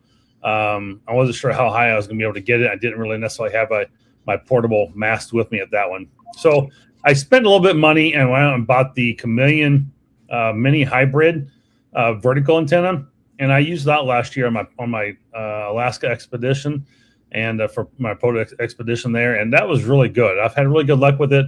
I really like that one, and it's a 17-foot whip, and put a counterpoise onto it, and it's really lightweight, easy, compact, and great to travel with. So I've kind of used that one or the Reliance antenna. Those are probably my two go-to antennas that I use now for any of my portable, POTA setups. So, I'll usually take either the bag with me and throw it up in a tree if I can, or I'll just use the vertical if it's if I need to just stake something, put a stake in the ground and go, because I was a little worried about taking the stake on the train, or not on the train, but on the plane. Well, actually, I put it in my luggage, and then I put it on the, and then I put it in the onto the cruise ship, and I was afraid of that stake having a sharp point on it, that they weren't going to let me on or off with it, but they did. So I got pretty lucky there. So I was a little worried about that, but I was going to lose that, but we did. So so those are my portable antennas I use, and that's what I've been really happy with. My field day, what I'll probably be using this year, I've got a diamond vertical that I'll be using, and I'll probably throw up some type of wire antenna as well of some sort. So I'll switch between the two. I'll probably use my ICOM 705 with a little, with my little amplifier again, and connecting that to World Radio League, and using that as my setup for my summer field day setup. So I'm looking forward to that. That is a really, going to be a really good thing. So hopefully I'll have my second edition of the podcast coming out talking about field day setups. And I think I'll be talking about antennas, because my last one was about coax and how important it is to make sure you're checking your coax. And I guess that's one thing we haven't really talked about in regards to antennas is, some people can use the 316 for a quick portable setup. Other people like LMR 240. I think most people, maybe an 8X, to LMR 240, pretty much almost the same thing.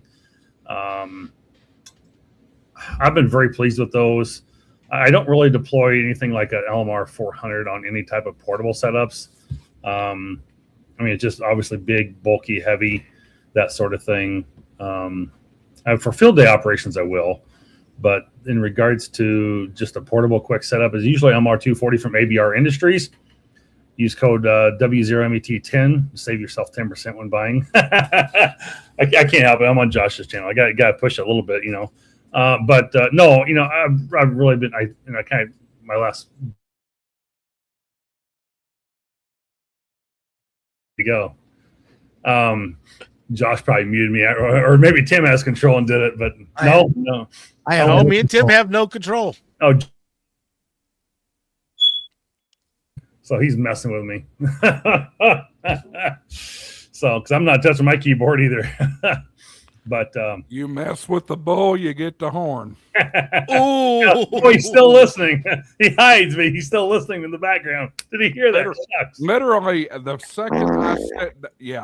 second I sit down, I hear use coupon code W0MET. I couldn't help it. It's ABR Industries, and I love them to death. They are so good to me. And if you need good coax people, really, they are the good people to go to, and support small business, and they are really good. Every inch of cable I have, except for 80 feet of DX Engineering LMR 240 or 400, I think it's 80 feet of cable I have. That's DX Engineering. Everything else is all ABR Industries, from my 6-inch cable to 165-foot cable. So they're great people down there. But Dave and Tim, what do you guys use for your coax on portable operations or antennas? The finest stuff that I can buy from Amazon. Really? Coax is consumable, and I don't sweat it enough. My setups mostly are temporary, right? So I don't waste a whole lot of time. Really? Yeah. Because I will make the argument that I think it's really worth buying good coax, because it does get stepped on and gets beat on and gets chewed up a little bit and stuff through rocks and everything else that we may be going across a parking lot or driveway or something. Through field day operations or portable operations, throwing under your vehicle and trying to, stretch a cable somewhere, whatever you're doing with it. And I just think, having good connectors on it and having a good, durable outside cable I think is very important versus, buying a cheap piece of crap. But that's just my personal opinion. I mean, it's not, you're not right or wrong. I mean, I'm not saying it's bad. I'm kind of surprised you don't think coax is a little bit more. Well, like I said, it's my antenna setups are in and out. Okay. And so to me, coax and wire is consumable. So it's kind of I can spend $20 or $60 on something. And if I have to replace it 2 times, I'm still money ahead. Yeah. If here at the house, though, different story. Squeeze every bit of it. Oh, sure. POTA buyers got to get their money in there. That's good for them too. Absolutely. So, and I agree on good coax when you get up into VHF, UHF, and for sure. But the loss at HF, especially in the short runs of portable, what Tim's buying, I'll guarantee you. I hear him. I know what his radio sounds like. It's getting out fine. Now for me, I'm lucky. Steve Alpha Antenna gave me a 50-foot length of his coax More Expo 3 years ago. And then actually, I think my ABR coax, my 25-foot run, I think there's something wrong with it. I've got to get it out and test it. But that's the 2 things I use for portable. I buy the best I can. It lasts forever in the closet. Very nice, bud. Very nice. Yeah, I mean, you definitely got to use it, but I've got some coax sitting in a container. I keep it, secured, whatever, in there and protected. I just don't have it loosely thrown around the garage or anything. I kind of keep it, all my stuff together for field day and those sort of things when I need to pull out, or someone says, "Hey, you got an extra 50-foot of coax I need over here. I forgot my coax." It's like, okay, sure. So, I'll bring out the freaking trailer, for field day with. I don't know if I will this year or not because it's full of moving stuff. We haven't moved from one house to the other. I need to move it down, but I don't know if it'll get emptied out by field day, to be honest, this year. But I've got a couple field day places I'll probably be going and visiting. But, I kind of believe in buying in the best and using it, and I feel like it lasts. So, you're not wrong. You can, buy for what I probably pay for it. It's you can probably buy twice, for what what I've paid for one. So, it actually makes sense. My 6200 kit, I just want to get some 174 for it. Why not 316? 170. ABR's new 174. It doesn't have the memory 316 does. Oh, interesting. Plus, I haven't played with the 174 because I just don't want to go down that small. My 6200, I'm running QRP. What am I going to lose at 5 watts with 174? Well, yeah, if that's what you're doing, that's fine. That makes sense. I'm thinking that you're running, 50 to 100 watts. So, but if you're just running, 5 watts, yeah, that makes sense. But I don't know. I've always been a fan of the 316. I've got that for like the 705 to run out for a couple. I've got like a 25 or 35-foot run I use with that on when I was traveling last summer in Alaska. It's small, it's lightweight, easy, portable to travel with, which is one reason I liked it. And I'll probably take a little piece with me again this year too. The thing I don't like about the 316 is it's got memory in it, and I don't care who you buy it from. Right. It does. So, are you afraid it's gonna remember you? No, Tim. Tim, coming from the audio world, you know how I roll my cables over under. When you got cable with memory, it's almost impossible to roll it over under. Yeah. You lay it out in the sun and let it heat up. True.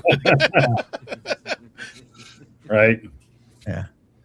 Yeah, that's interesting. I haven't heard anybody use this in quite a while, and that's old 213. So Prep Hand Pulse is the LMR 400, which I use that. I've got the LMR 240 from ABR Industries and an RG8X, which is what the LMR 240 is kind of like. But I've not heard anybody use 213 in quite a while. But if it's I think the losses from compared to the 400 and some of the others, I don't think it's that significant, but I don't. And obviously, it's still being used and still out there a little bit, but I don't think it's that much. Again, not that much less. It's not that much of a more. Let's see, more of a loss than LMR 400. Yeah, I think that's right. So let's make sure I got my terminology and stating that right. But depends on the length of the run too. True. I've heard it spelled both ways. 100 foot or less. I'm not necessarily going to run LMR 400, even up in the VHF, UHF, and higher ranges. I'm going to go with what I would tell people. You're going to use Hillyak, so you're going to go over 100 feet, but not everybody can afford Heliacs. No. And I've ran LMR 400 up to 200 feet, no problem. Really? Yep. Okay.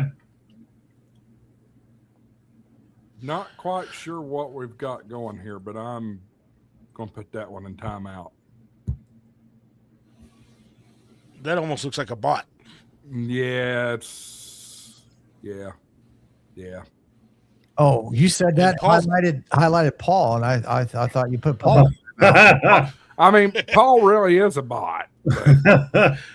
Like Paul said, 213. It's low loss and it's durable. Yeah, and it's not as stiff as 400. True.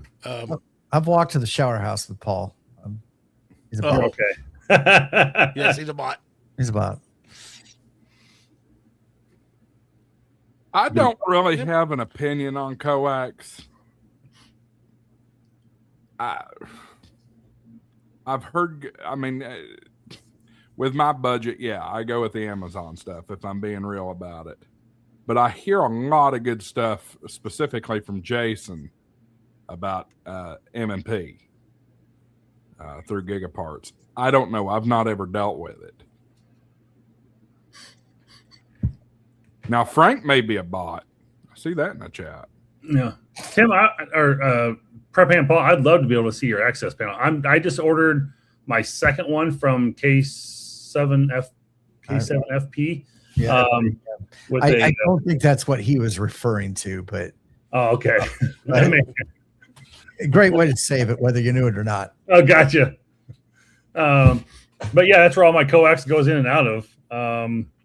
So I'd be curious what your setup and interesting how that's going. I'm putting a antenna switch down at the tower, and I've got my two Heliax cables going in with in connectors, and then all the other coaxes and Ethernet cable going into the camera and everything. So it's going to be a packed box. It's going to be huge down there at the tower. But I'd love to see if you actually have a good picture and how that's set up on the outside. I'm kind of curious what you did, and so you put it in the Discord channel on the show prep if you want.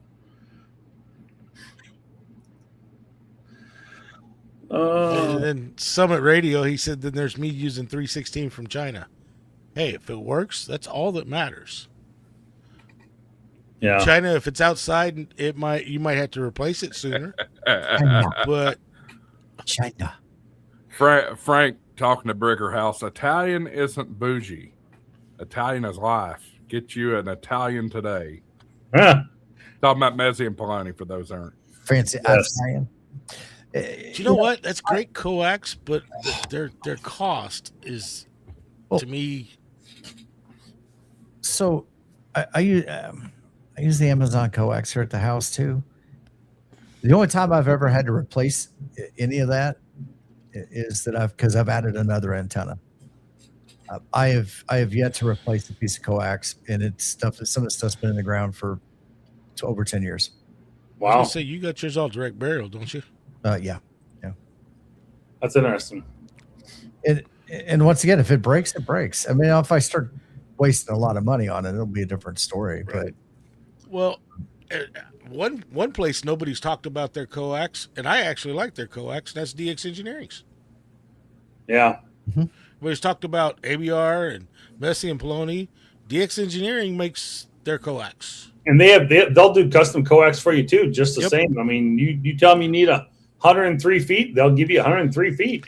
They actually have a coax builder on their website. They do have a coax builder on the website. Absolutely, that's great. So, and it actually works really slick. So, John said it, and I kind of agree. I mean, I like ABR coax, but I kind of agree. ABR's website is kind of confusing. They got a new one, I think. Then they just put up a new website. Yeah. Did they? I haven't been on it in a while. I haven't seen it yet. I mean, I was trying to grab some stuff on there when they had theirs down for a bit. So, but yeah, it looked like it was back up again. Good. And new. Well, what have we not covered so far, fellas?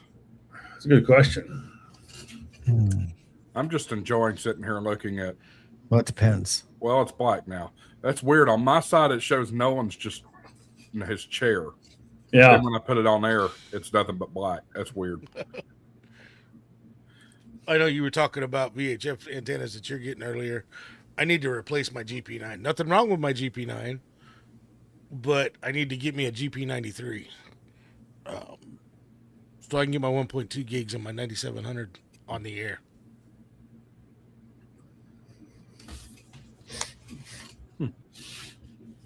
Yeah. Good. Hey, one thing we haven't really talked in depth about until it hurts is ABR8X. It's not squirrel free. Are you speaking from experience, Scott? I think he must be. Bob Stone is classic. I love this. I prefer to match my Chinese radio with my Chinese coax and Chinese antenna. Hey, whatever works to get you on the air. I guess. Yes. Yeah. Huh. Our fine president would be proud. I'm leaving them alone. China. One thing we haven't really talked about, I think somebody may have touched on it for a second, and this is by no means my expertise. Two things, actually. One is, God, I can't think of the word I'm looking for. The gigahertz, the SHF, I think is what they call it, that thing.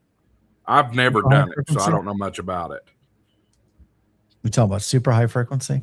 Yeah, like 10 gig. That's what I'm thinking of. Microwave. Yeah, microwave. Thank you. I don't know why. Probably do microwave every day and don't realize it. Oh yeah, you got to heat up the hot dogs or whatever. There you go. No, seriously. What about antennas for that? I don't know if you guys do any microwave or anything like that. What do y'all think? Have you priced the 905? Oh, it's not cheap. It ain't cheap. I can assure you of that. No. I've played with it before with other people's equipment. If I'm not mistaken, Ray showed off. They had a kit there. Speaking of the microwave, they had a full 2-station kit, and I'm not sure if it was ICOM that was renting it or if it was one of the resellers. But you could, if you want to, dabble in microwave equipment before you would invest the money. There is a kit that is available that can be rented, where you have everything you need to support both sides. Interesting. Yeah.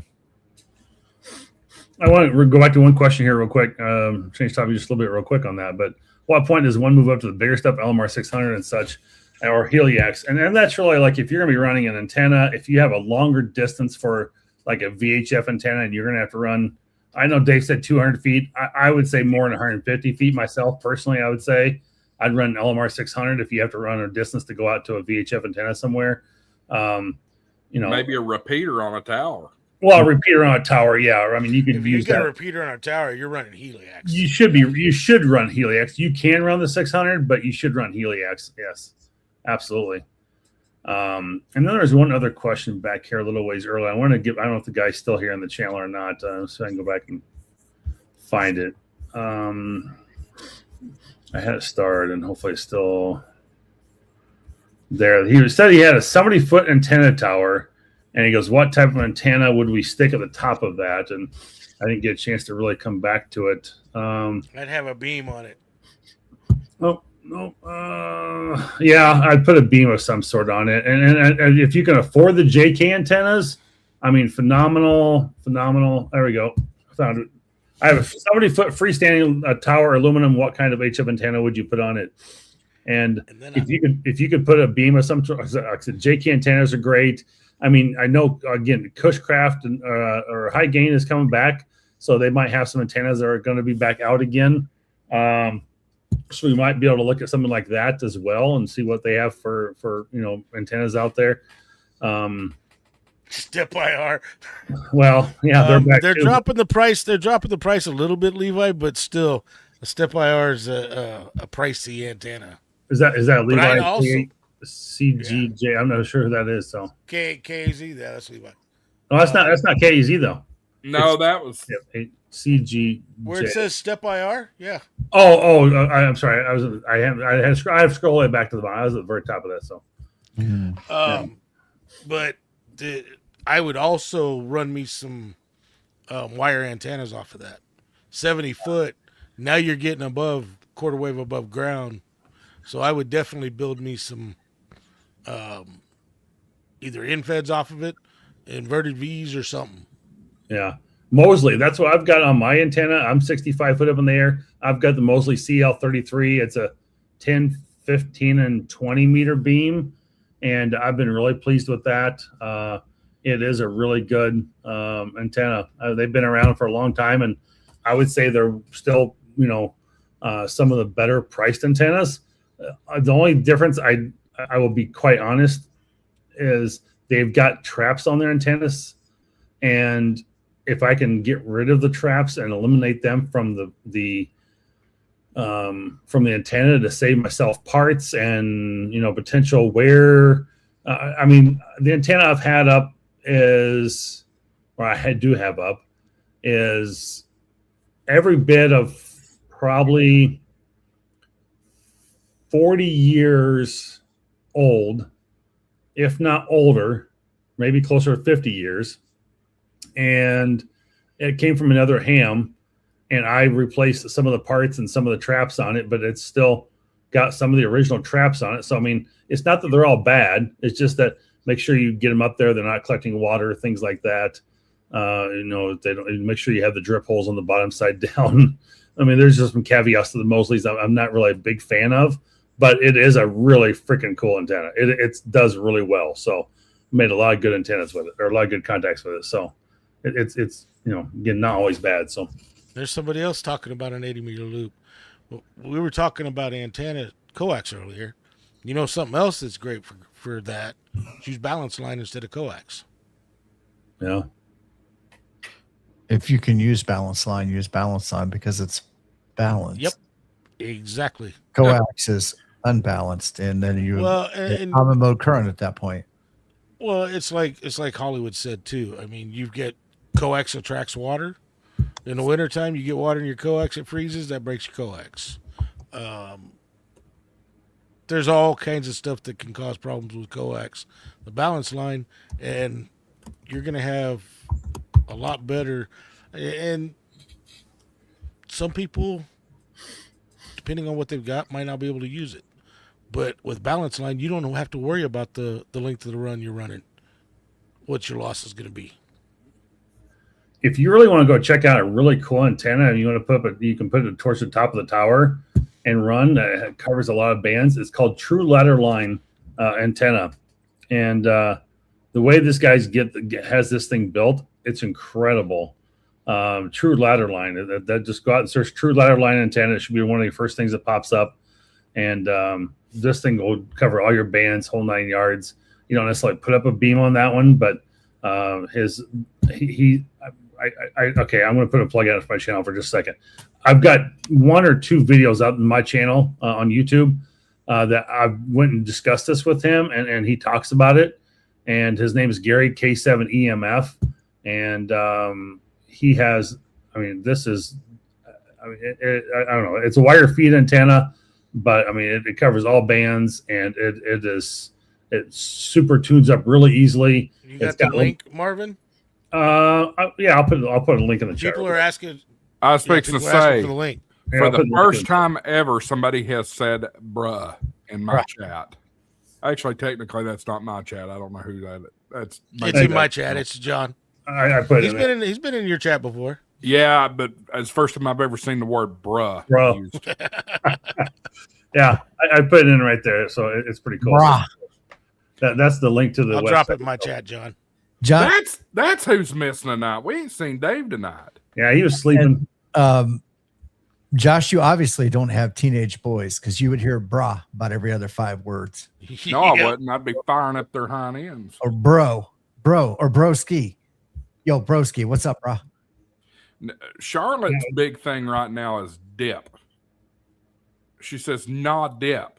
And I'm like, That must be Tennessee. I'm like, stop that. And it just changed when she changed schools. That's the first time I'd heard it when she changed schools. But anyway. Must be a Tennessee thing. Must be. Anyway. Yeah. Hey, you know what she's saying, right? Here's I put a link to his page, and I also put a link into my YouTube where he's talking about it. So Frank says, brah, you think I need one? Don't start that because that'll be the next tutu. Yeah, you brought that up, Josh. Josh, you said it. We did not. That's all I'm going to leave it as. Hey, Thanks, Frank. Josh, I'm gonna call your daughter out here. Do you know what not dip means? Not clear. Is it air appropriate? Hell, we're in the second hour. What is it? No shit. Oh yeah, pretty much. Okay. Yeah. That's All right. Wow. Yeah, we're trying to put a stop to that. Frank says, you heard it here first. And Bob says, first was the tutu. Not happening for $10,000 in super chat. So don't even go down that road. That's what you said about the tutu.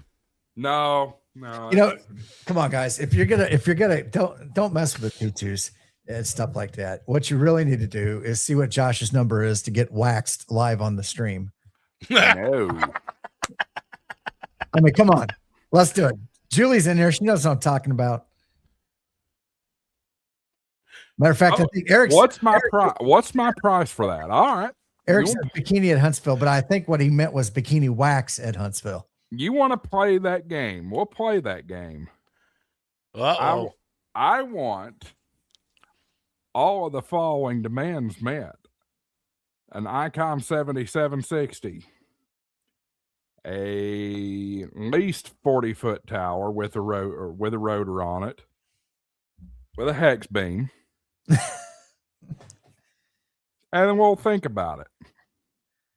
And an amplifier. Add an amplifier in it because my amplifier's shot. Okay, K14 truck. A mid-drift HamShackTV shirt. I mean, a ham TV shirt, not a ham shack, just a ham TV shirt. Oh, God, don't even start that. Well, Hey, it's right there on your screen, man. Julie knows. Everybody knows. That's right. What do you think, Julie? Should he get a? This got weird, exactly, John. On the live stream? John's right. It definitely And a 12-volt battery. You know, I got to say this. I've got here within my reach. I've got 4 batteries. I'm not driving to Indianapolis for one. Well, I ain't giving you any, but I'm just saying I got 4 batteries within reach here. I've got at least one within reach. Yeah. Shoot, I can. Biano 50 amps sitting over there. No. I got the Prison Edition Denko battery here. I need to get me one of those Denkos. Well, they don't make them anymore. He's not making them anymore? Dennis, yeah, I talked to Dennis. He shut down his operation. AF3 says, how much is that cost-wise? Well, let's think about that. See if you guys can help me figure that out. The 7760 is like $4 or $5 grand after shipping and tax, isn't it? You know somebody, we might be able to get a discount on that one. Oh, I know plenty of people. For a 40-foot tower with rotor, what? Probably Levi said $40K. I got something out in my garage. I'll donate. Has to be all brand new. It's Roan Tower and a Yaesu rotor with the controller. No, has to be all brand new. Amplifier is a lot. Use code K8MRD. I mean, you're talking probably 15 to 20 at the bottom end. For What for the Do tower? you know how much it costs to get concrete poured nowadays? Oh yeah, forgot about the concrete. 30 or 40. Yeah, we're probably getting there. Well, you have to pay for the concrete, Josh.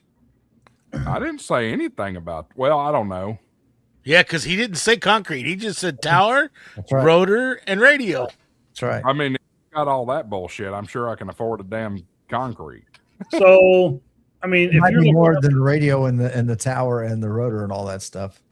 so a Roan tower, like a 500-foot section is, I'm sorry, a 20-foot section is like about $500.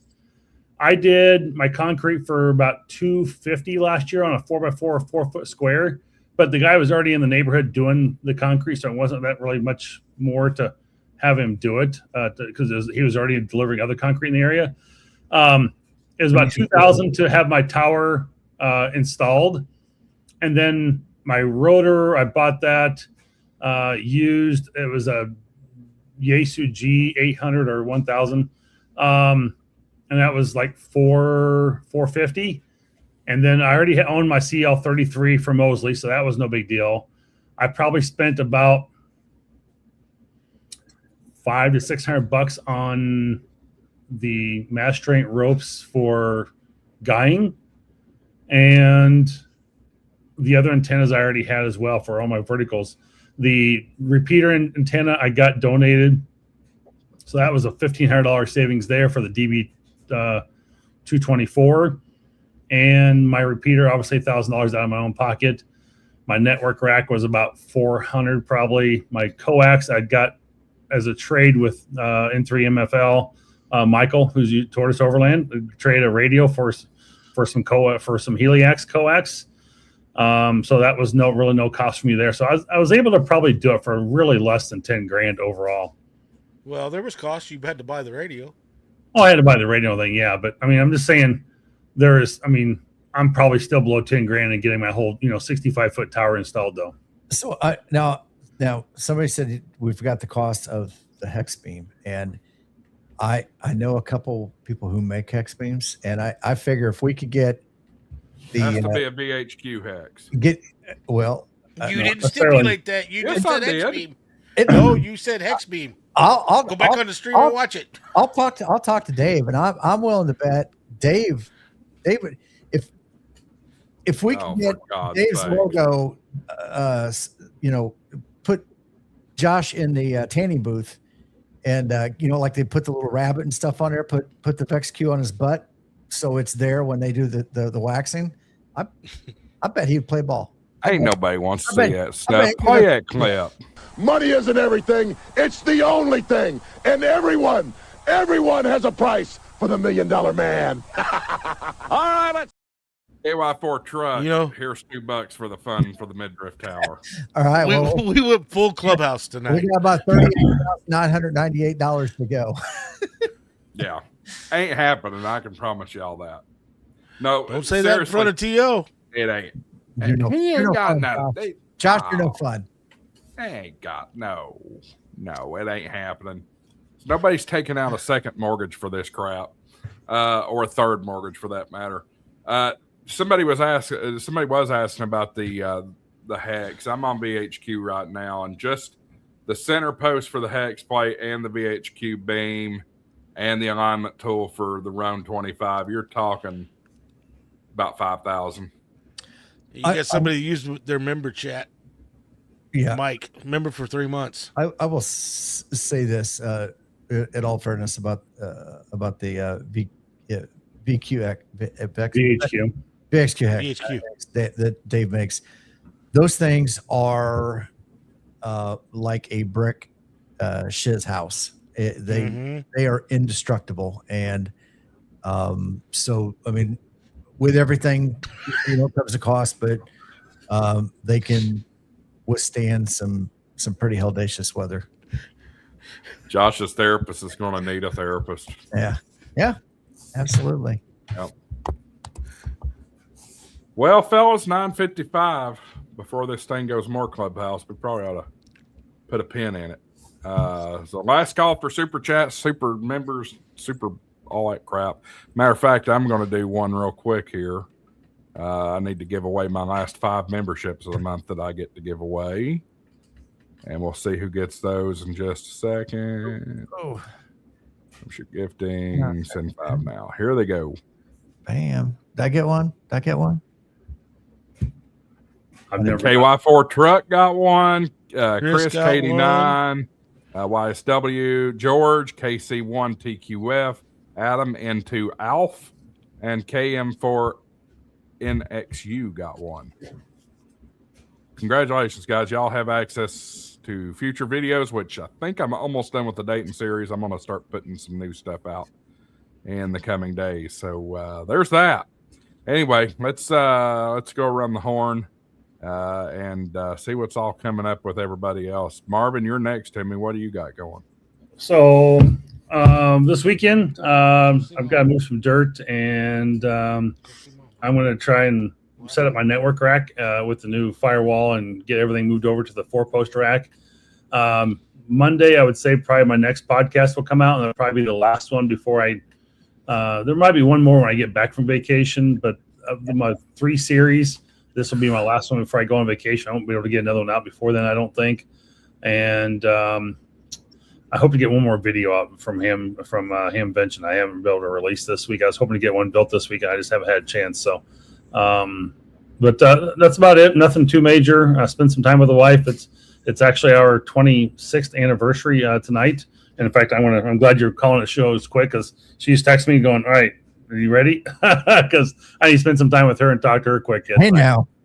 Yeah. So she was gracious enough to let me come on here and play. She had some things she had to do at the house, so she was willing to, do those while I come played on here. So I do thank her. She's a wonderful wife and very supportive of amateur radio, which I am very, very grateful for, and I thank her a lot. So I will make sure I say that to her on the live stream, so it is public acknowledged. So she knows I say it. So anyway, but that's all good, and looking forward to field day, and we'll see you guys in a couple weeks. I will be gone on vacation and preparing for that in the next couple weeks. So.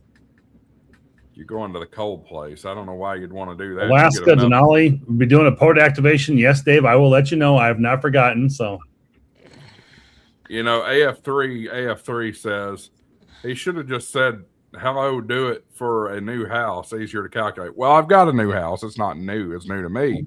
But if y'all want to pay off my mortgage, I'll take the wax for that for sure. That's about $307,000. So have at it. Dave, what about you? Well, actually going to get out, and everybody raves about the Pac-10. So I got me one. So I'm going to get out and do some testing with that this weekend, as long as it don't rain all weekend. And got a couple other things that I'm working on. But other than that, I just want the rain to stop so I can get back outside and play some radio.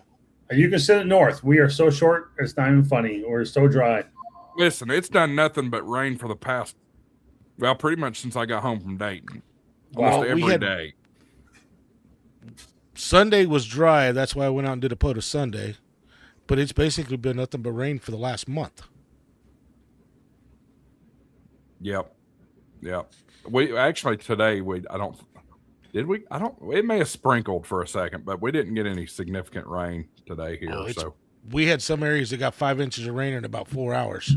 So, and that's it's funny you mentioned that. Those of you that have traveled I-40 through Tennessee, you're familiar with Newport and that area, Cott County. They had a rogue shower pop up this morning, and it just sat, and it dumped like 6-7 inches of water. And they had some major flash flooding, and Cott County don't need any more flooding. They got killed by Helene over there. So anyway, what about you, Tim? I got my 9-to-1 Pac-10 here. So I'm getting ready to go on a trip to Vegas for a work conference. So I'm flying out bright and early Saturday morning. Anytime I get an opportunity to fly in somebody else's dime, I take that opportunity and go do some POTA. So, of course, they're kind enough to let me travel a day before and a day after the conference. So I'm going to get there but early Saturday morning and got another ham tuber picking me up, and we're You're gonna gonna go find that. You're gonna go find the hotel that Mike did. Oh, you're talking about The parking lot out there. Parking garage? Yeah. So I don't. There's some trails. The Santa Fe Trail goes right through some green spaces, some public parks in there. So I'm not sure why he did it in the parking garage. So I haven't had a chance to talk to him about it. He talked a little bit about where he found where the trail was going. It was under the building. He couldn't get to it. The one spot that I found, which I don't think was too far from where he was at, it goes right to a public green space. There's parking lot and everything, and it's like a like a city park type thing. So, or maybe like area. Maybe that's why he didn't go. Greg goes out to what is it, Red Rock Canyon? That's just outside of Vegas all the time and activates out there. So yeah, I'm looking. Red Rock is I've been there before, and I've activated that. One of the things I also like to do when I get an opportunity to travel is to get as many states activated in as possible. So on the other side of Vegas, you're not too far from Arizona, and if you get on the 15, I think less than 2 hours you can be in St. George, Utah, and there's some parks that way too. Yeah, it's about that. It's about that. Yeah, so within a couple hours, we can get into a couple different states, and then we'll see what Sunday brings too. Maybe from there, within a couple hours, you can be into Utah, Arizona, or California. That's true. I have California already, and I have actually have Nevada already too. So Arizona and Utah are the ones I don't have. Marvin, you're a heavy typer. You know that? Sorry. I know you can hear that. I think somewhere right around Hoover Dam is a POTA park. Yeah, there's I think the Hoover Dam conservation area or something like that. I was something like that. Yeah, so that might be another one. And then during the week I'll be busy. So I won't be live streaming Sunday morning. Mainly because it'll be 6 a.m. and I'll probably be up.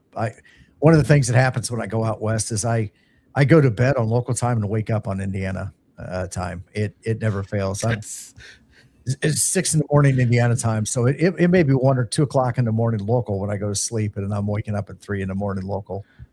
That's the way it was when I went out to California to visit my daughter and my grandbabies. Yeah.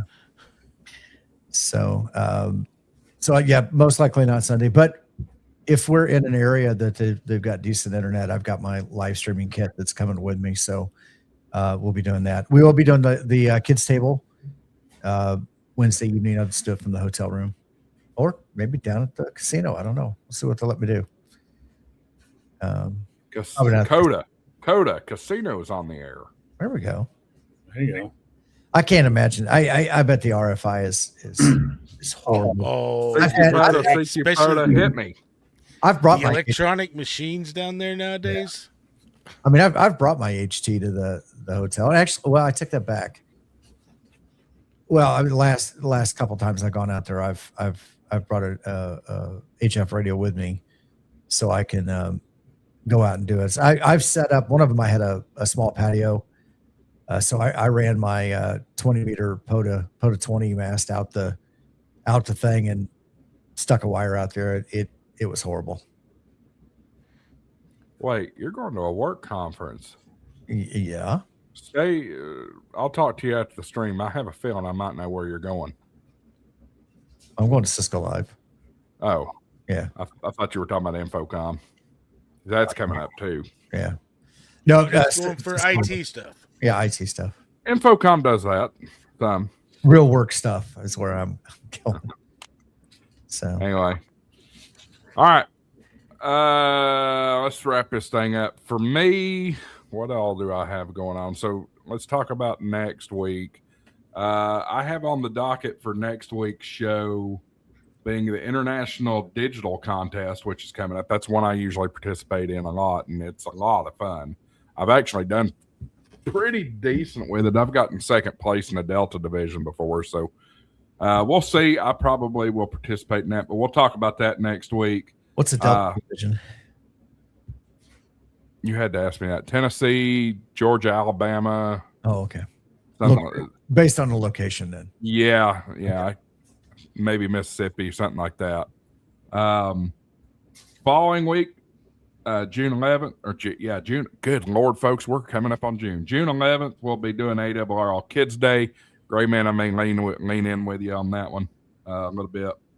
And then on the 18th, I have slated to have one of the coordinators for 13 Colonies on. So we'll get ready for it's contest season, y'all. Summertime contest season. Yep. No, that's special events. Those are not contests. Oh, give it a break. June 25th will be Field Day preview, and also Friedrichshafen Ham Fair will be going on. I think it's called Ham Fair and Friedrichshafen. My understanding is Pepe is going to Friedrichshafen, so maybe we'll get a report from Pepe. No, I thought he said he wasn't going to Friedrichshafen this year. He's not going because he's going to Huntsville. No, he texted me earlier today, said, breaking news, I'm going. Oh. So the other night he did say that he would not be able to go because I think initially, I know he's changed it, but his daughter. Yeah, he had to stick around home during that week to take care of some stuff. So, but that's changed. Great. Live on the ground reporting. I'm hoping when Tokyo Ham Fair we can lean in on Prep and Paul. Hopefully, we'll talk about that later. Oh, he has a That's what he was That's what he was testing at Hamvention for, is to make sure he could stream at Tokyo. Yep. He's got a pretty stiff rider. Yep. So lots to talk about there. So we got a whole crazy month of streaming, and then most of July I don't have anything planned for yet. But once August gets here, we jump into Huntsville time. So be ready for that, folks. I've got a lot on my mind right now, specifically with ham radio clubs. I'm really thinking very hard about my messaging I want to put out about clubs at the moment. So be ready for a hard-hitting video to probably come in the next few days. I'm going to be careful about what I do with this. Why did my camera move? It saw me shake my head and decided to move. I warned you about that. The tracking is supposed to be off. Mm-hmm. Yeah, you don't have no problem with an Insta360. Oh, shut up. Shut up. Nope. I warned you. That's Michael's Ozbot has always had a mind of its own. I've never had my 360 do any of that. Yeah. Chris Gannon says, is World Radio League a good club to join? Absolutely it is. Absolutely. Coupon code HamShackTV, 10% off paid memberships. So yeah, stay tuned for that messaging. I don't know what I'm going to do with it yet, but I've got a lot on my mind and I have to vent about it at some point. And then, that's about it. Don't forget to tune in to This Week in Amateur Radio this week. I'll be on there yet again, third week in a row. I love doing that show. Marvin does it with me sometimes. Just depends on when our producer, George, schedules us all. So check that out. I'll be recording this week. Are you on it too? I am on it this week, yes. Good. Go check out Frank. We appreciate Frank's support. He comes in here and helps us moderate the chat and all that good stuff. Mm-hmm. Frank's crazy, but go check out his show afterward. Frank's a bot. He is a bot. But go check out his show after we go off there. The link's right there in the chat. We appreciate Frank's help. All I got to say about Frank is Turkish fembots. And if you know, you know. Yeah, exactly, Tim. Yeah. So, guys, don't forget to check out Gigaparts. We appreciate Gigaparts' support of the HamShack TV. HamShack TV gives you double rewards points. HamShack TV 50 gives you half off your first month of Gigaparts Rewards Plus. I'm closing it down. Any final thoughts, fellas? 73. We'll see you. 73. Have a great weekend. All right, we'll see y'all next week. Get radioactive. That's right. Exactly. Will I do it? Will I do it? You know I'm probably going to do it. I hope E.O.B.D. Kaboom's dancing. He put his 73 in. Here it is. Play a stinking clip. Money isn't everything. It's the only thing. And everyone has a price for the $1 million man. All right. We'll see y'all next week. Appreciate your support. Hit that subscribe button. Go see Frank. Do all the good stuff. Go check out Good Parts. We'll see y'all.